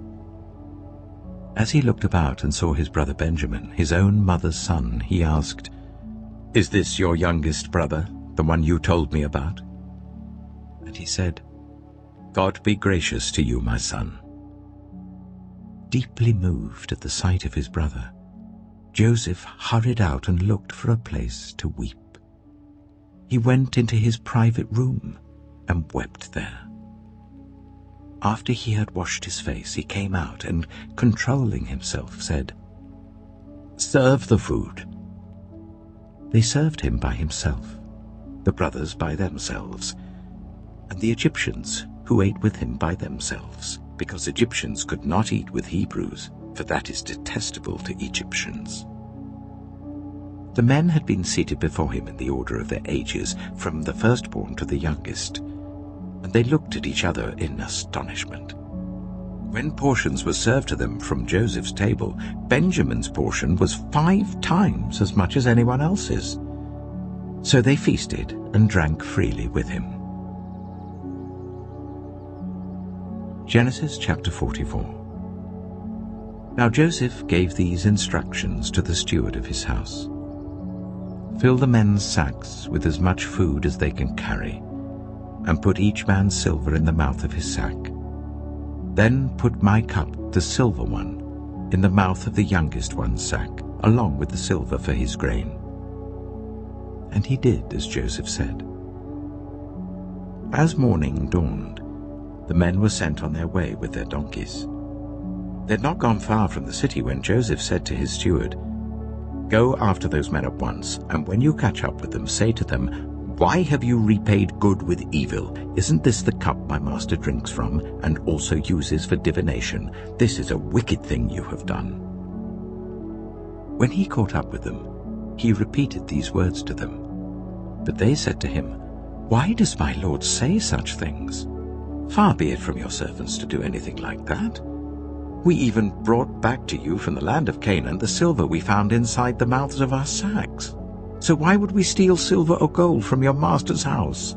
If any of your servants is found to have it, he will die, and the rest of us will become my lord's slaves."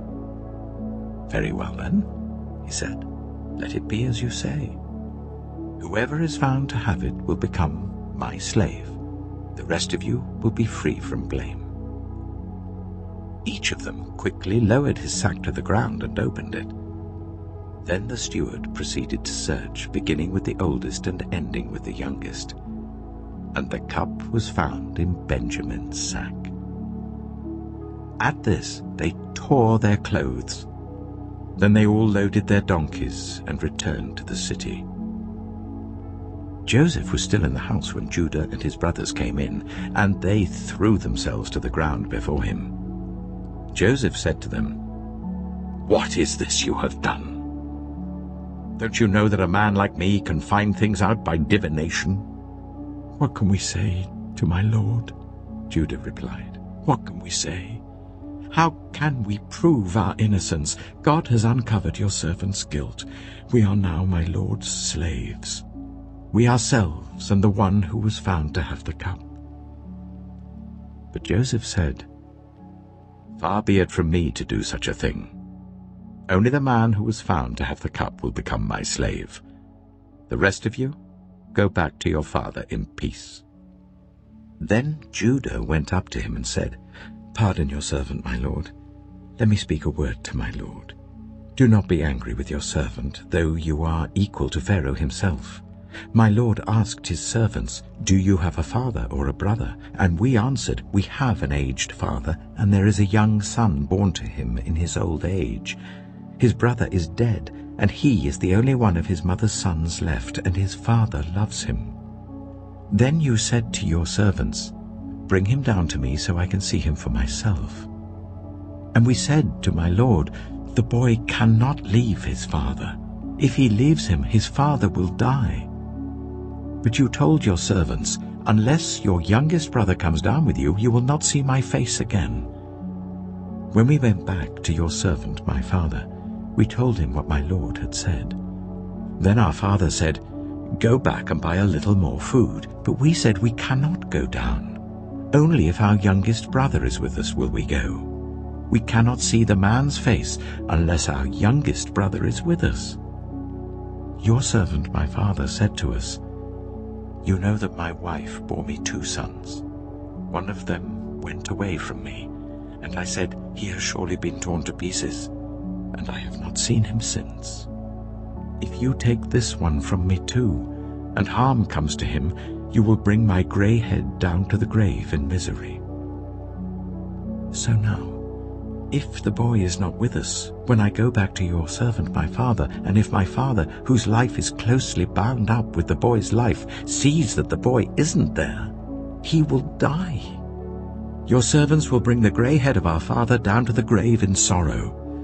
Your servant guaranteed the boy's safety to my father. I said, if I do not bring him back to you, I will bear the blame before you, my father, all my life. Now then, please let your servant remain here as my lord's slave in place of the boy, and let the boy return with his brothers. How can I go back to my father if the boy is not with me? No, Do not let me see the misery that would come on my father. Genesis chapter 45. Then Joseph could no longer control himself before all his attendants, and he cried out, "Make everyone leave my presence." So there was no one with Joseph when he made himself known to his brothers. And he wept so loudly that the Egyptians heard him, and Pharaoh's household heard about it. Joseph said to his brothers, "I am Joseph. Is my father still living?"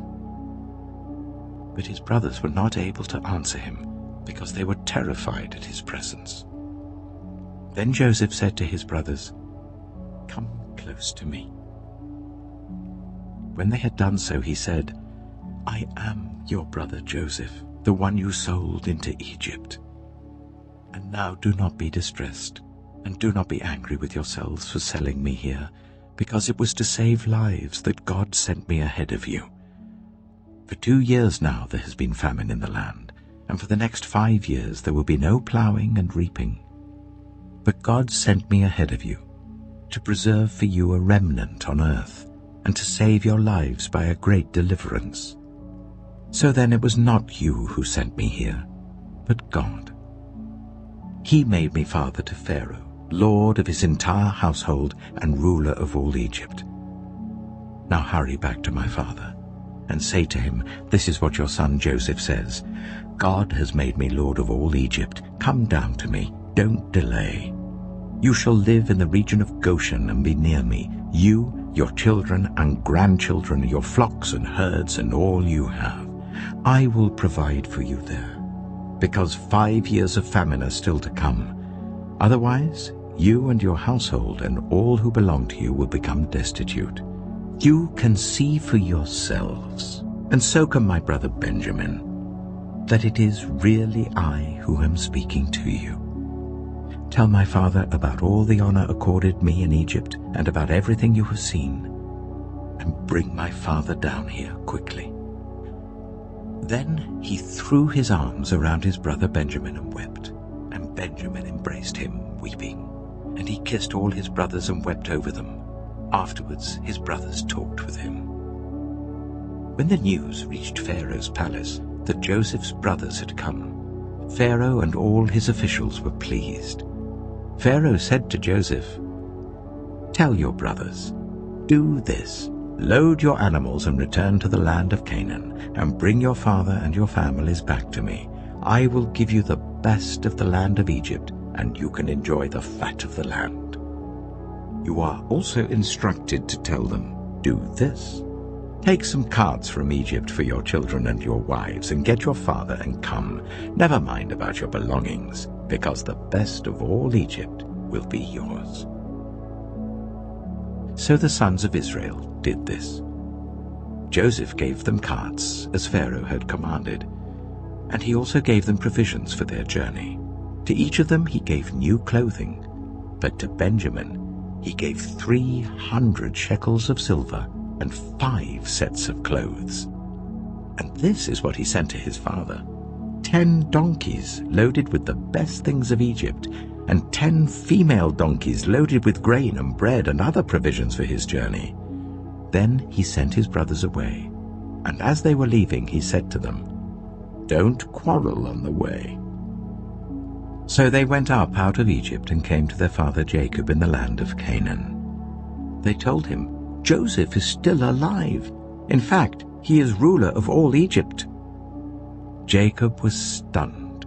He did not believe them. But when they told him everything Joseph had said to them, and when he saw the carts Joseph had sent to carry him back, the spirit of their father Jacob revived. And Israel said, "I'm convinced my son Joseph is still alive. I will go and see him before I die." Genesis chapter 46. So Israel set out with all that was his, and when he reached Beersheba, he offered sacrifices to the God of his father Isaac. And God spoke to Israel in a vision at night and said, "Jacob." Jacob. "Here I am," he replied. "I am God, the God of your father," he said. "Do not be afraid to go down to Egypt, for I will make you into a great nation there.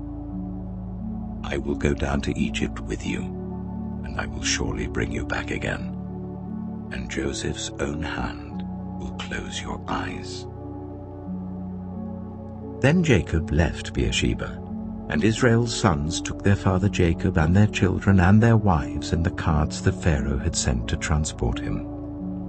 So Jacob and all his offspring went to Egypt, taking with them their livestock and the possessions they had acquired in Canaan.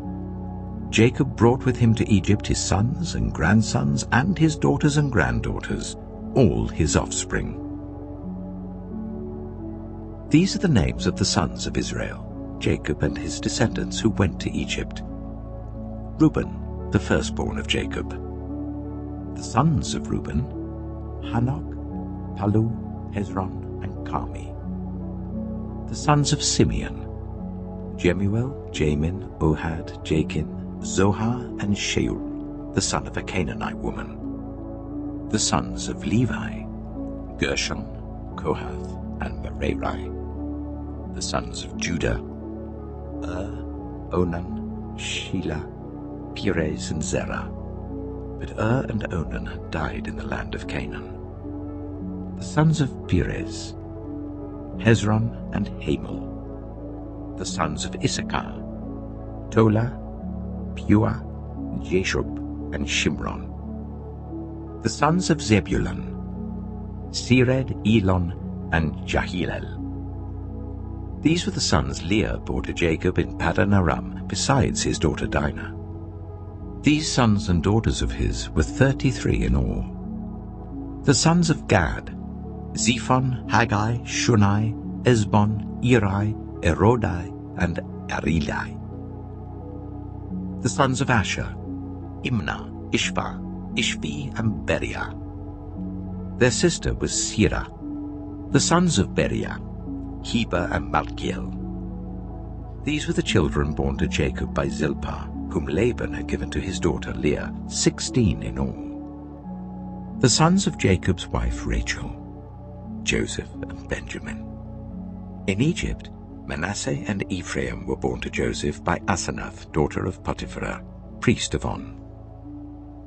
The sons of Benjamin: Bela, Beka, Ashbel, Jira, Naaman, Ehi, Rosh, Mappin, Huppim, and Ard. These were the sons of Rachel who were born to Jacob, 14 in all. The son of Dan: Hushim. The sons of Naphtali: Jaziel, Gunai, Jezer, and Shillem. These were the sons born to Jacob by Bilhah, whom Laban had given to his daughter Rachel, 7 in all. All those who went to Egypt with Jacob, those who were his direct descendants, not counting his sons' wives, numbered 66 persons. With the 2 sons who had been born to Joseph in Egypt, the members of Jacob's family, which went to Egypt, were 70 in all. Now Jacob sent Judah ahead of him to Joseph to get directions to Goshen. When they arrived in the region of Goshen, Joseph had his chariot made ready and went to Goshen to meet his father Israel. As soon as Joseph appeared before him, he threw his arms around his father and wept for a long time. Israel said to Joseph, "Now I'm ready to die, since I have seen for myself that you are still alive." Then Joseph said to his brothers and to his father's household, "I will go up and speak to Pharaoh, and will say to him, 'My brothers and my father's household who are living in the land of Canaan have come to me. The men are shepherds, they tend livestock, and they have brought along their flocks and herds and everything they own.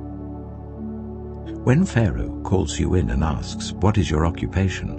you should answer, 'Your servants have tended livestock from our boyhood on, just as our fathers did.' Then you will be allowed to settle in the region of Goshen, for all shepherds are detestable to the Egyptians." Genesis chapter 47. Joseph went and told Pharaoh, "My father and brothers with their flocks and herds and everything they own have come from the land of Canaan and are now in Goshen." He chose 5 of his brothers and presented them before Pharaoh. Pharaoh asked the brothers, "What is your occupation?" "Your servants are shepherds," they replied to Pharaoh, "just as our fathers were." They also said to him, "We have come to live here for a while because the famine is severe in Canaan, and your servants' flocks have no pasture. So now please let your servants settle in Goshen." Pharaoh said to Joseph, "Your father and your brothers have come to you, and the land of Egypt is before you. Settle your father and your brothers in the best part of the land. Let them live in Goshen, and if you know of any among them with special ability, put them in charge of my own livestock." Then Joseph brought his father Jacob in and presented him before Pharaoh. After Jacob blessed Pharaoh, Pharaoh asked him, "How old are you?" And Jacob said to Pharaoh, "The years of my pilgrimage are 130. My years have been few and difficult, and they do not equal the years of the pilgrimage of my fathers." Then Jacob blessed Pharaoh and went out from his presence. So Joseph settled his father and his brothers in Egypt and gave them property in the best part of the land, the district of Ramesses, as Pharaoh directed. Joseph also provided his father and his brothers and all his father's household with food according to the number of their children. There was no food, however, in the whole region because the famine was severe. Both Egypt and Canaan wasted away because of the famine. Joseph collected all the money that was to be found in Egypt and Canaan in payment for the grain that they were buying, and he brought it to Pharaoh's palace. When the money of the people of Egypt and Canaan was gone, all Egypt came to Joseph and said, "Give us food. Why should we die before your eyes? Our money is all gone." "Then bring your livestock," said Joseph. "I will sell you food in exchange for your livestock, since your money is gone." So they brought their livestock to Joseph, and he gave them food in exchange for their horses, their sheep and goats, their cattle and donkeys. And he brought them through that year with food in exchange for all their livestock. When that year was over, they came to him the following year and said, "We cannot hide from our lord the fact that since our money is gone and our livestock belongs to you, there is nothing left for our lord except our bodies and our land. Why should we perish before your eyes, we and our land as well? Buy us and our land in exchange for food, and we with our land will be in bondage to Pharaoh. Give us seed so that we may live and not die, and that the land may not become desolate." So Joseph bought all the land in Egypt for Pharaoh. The Egyptians, one and all, sold their fields because the famine was too severe for them. The land became Pharaoh's, and Joseph reduced the people to servitude from one end of Egypt to the other. However, he did not buy the land of the priests, because they received a fixed allowance from Pharaoh, and had food enough from the allowance Pharaoh gave them. That is why they did not sell their land. Joseph said to the people, "Now that I have bought you and your land today for Pharaoh, here is seed for you so you can plant the ground. But when the crop comes in, give 1/5 of it to Pharaoh. The other 4/5 you may keep as seed for the fields and as food for yourselves and your households and your children." "You have saved our lives," they said. "May we find favor in the eyes of our Lord. We will be in bondage to Pharaoh."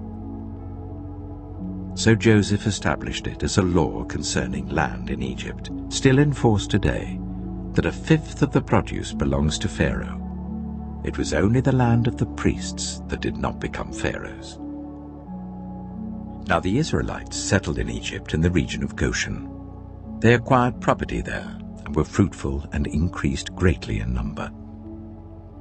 Jacob lived in Egypt 17 years, and the years of his life were 147. When the time drew near for Israel to die, he called for his son Joseph and said to him, "If I have found favor in your eyes, put your hand under my thigh and promise that you will show me kindness and faithfulness. Do not bury me in Egypt, but when I rest with my fathers, carry me out of Egypt and bury me where they are buried."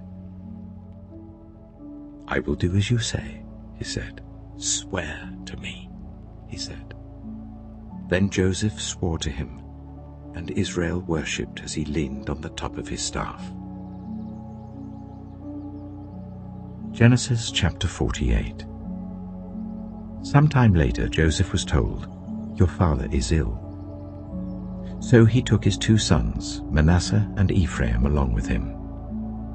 When Jacob was told, "Your son Joseph has come to you," Israel rallied his strength and sat up on the bed. Jacob said to Joseph, "God Almighty appeared to me at Luz in the land of Canaan, and there he blessed me and said to me, 'I am going to make you fruitful and increase your numbers. I will make you a community of peoples, and I will give this land as an everlasting possession to your descendants after you.' Now then, your 2 sons born to you in Egypt before I came to you here will be reckoned as mine. Ephraim and Manasseh will be mine, just as Reuben and Simeon are mine. Any children born to you after them will be yours.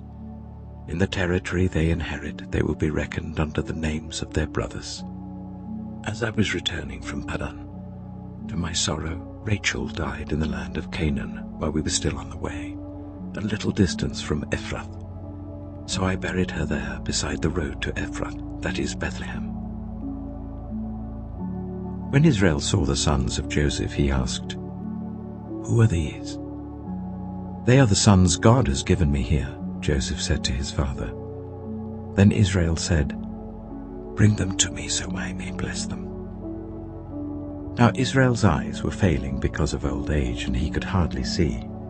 So Joseph brought his sons close to him, and his father kissed them and embraced them. Israel said to Joseph, "I never expected to see your face again, and now God has allowed me to see your children too." Then Joseph removed them from Israel's knees and bowed down with his face to the ground. And Joseph took both of them, Ephraim on his right towards Israel's left hand, and Manasseh on his left towards Israel's right hand, and brought them close to him. But Israel reached out his right hand and put it on Ephraim's head, though he was the younger, and crossing his arms, he put his left hand on Manasseh's head, even though Manasseh was the firstborn. Then he blessed Joseph and said, "May the God before whom my fathers, Abraham and Isaac, walked faithfully, the God who has been my shepherd all my life to this day, the angel who has delivered me from all harm, may he bless these boys. May they be called by my name and the names of my fathers, Abraham and Isaac, and may they increase greatly on the earth." When Joseph saw his father placing his right hand on Ephraim's head, he was displeased. So he took hold of his father's hand to move it from Ephraim's head to Manasseh's head. Joseph said to him, "No, my father, this one is the firstborn. Put your right hand on his head." But his father refused and said, "I know, my son, I know. He too will become a people, and he too will become great. Nevertheless, his younger brother will be greater than he, and his descendants will become a group of nations." He blessed them that day and said, "In your name will Israel pronounce this blessing. May God make you like Ephraim and Manasseh." So he put Ephraim ahead of Manasseh. Then Israel said to Joseph, "I am about to die, but God will be with you and take you back to the land of your fathers. And to you I give one more ridge of land than to your brothers, the ridge I took from the Amorites with my sword and my bow." Genesis chapter 49. Then Jacob called for his sons and said, "Gather round so I can tell you what will happen to you in days to come. Assemble and listen, sons of Jacob. Listen to your father Israel. Reuben, you are my firstborn, my might, the first sign of my strength, excelling in honor, excelling in power. Turbulent as the waters, you will no longer excel. For you went up onto your father's bed, onto my couch, and defiled it.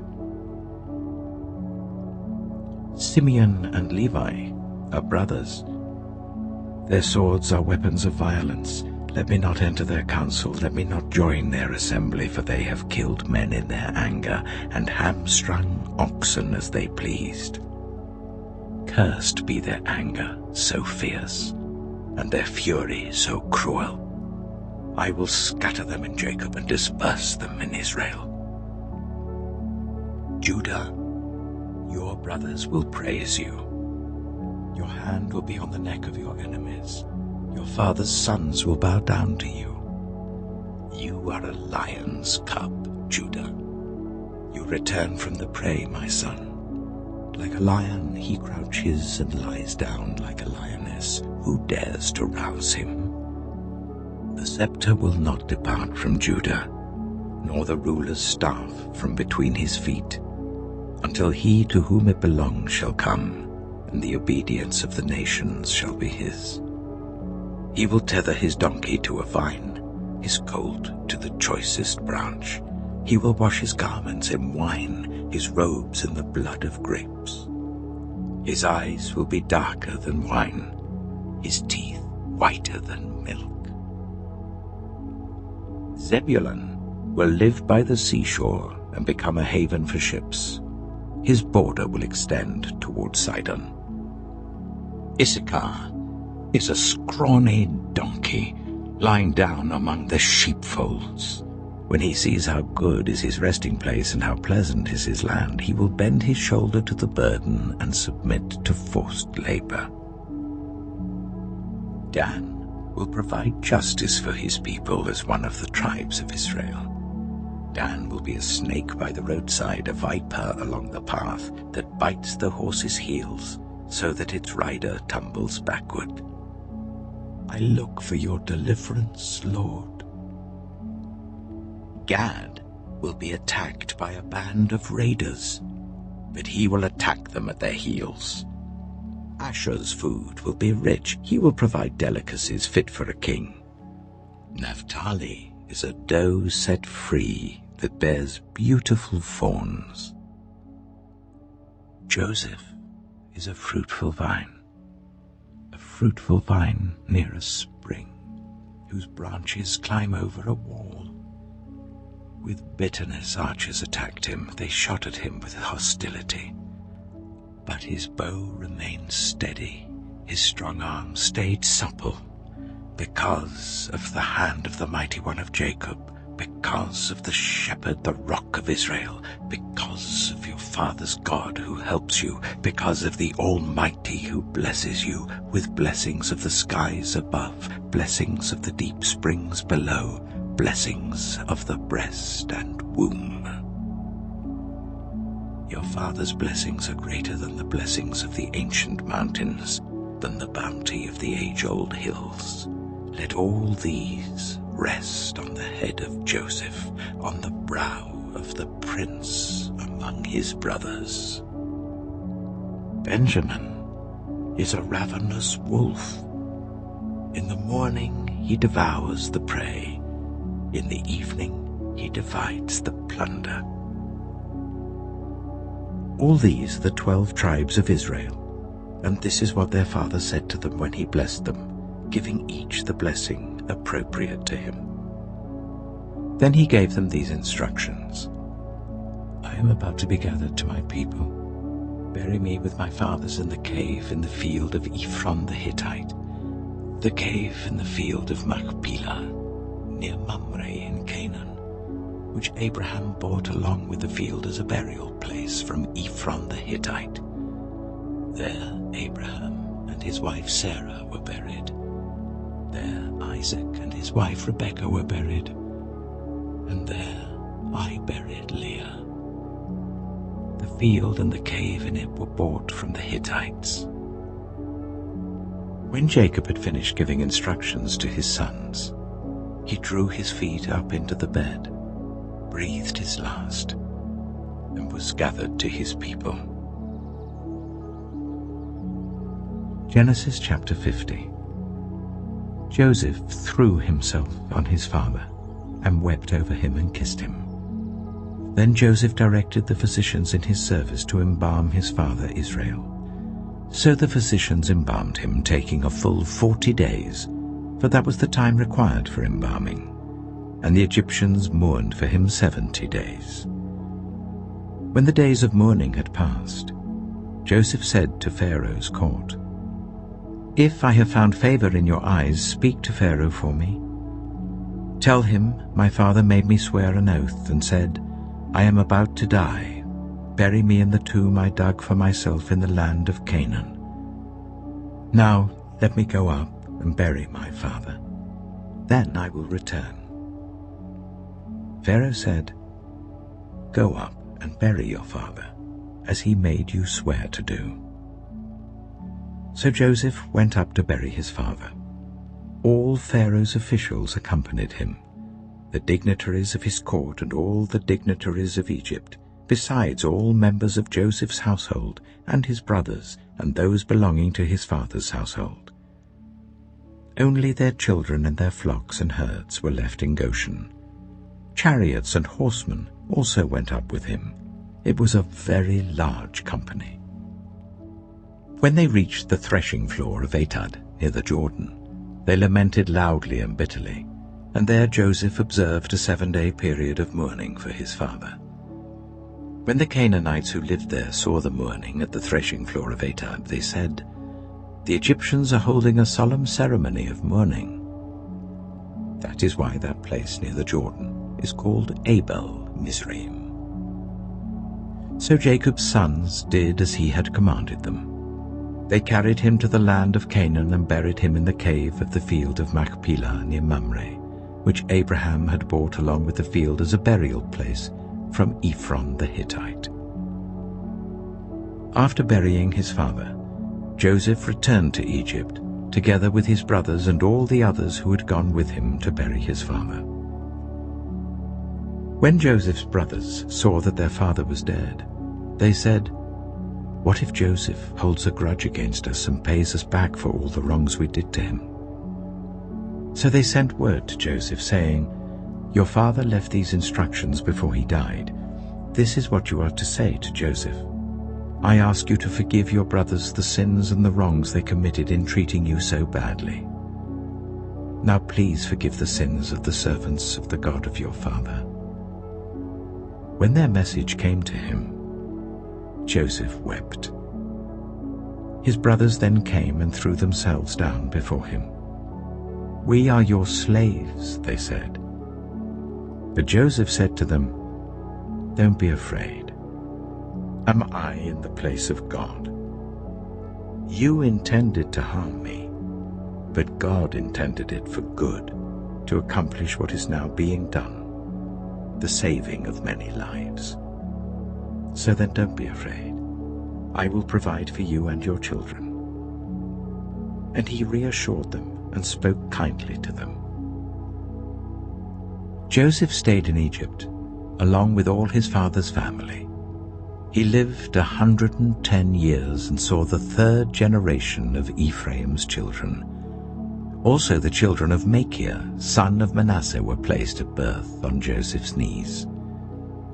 Then Joseph said to his brothers, "I am about to die, but God will surely come to your aid and take you up out of this land, to the land he promised on oath to Abraham, Isaac, and Jacob."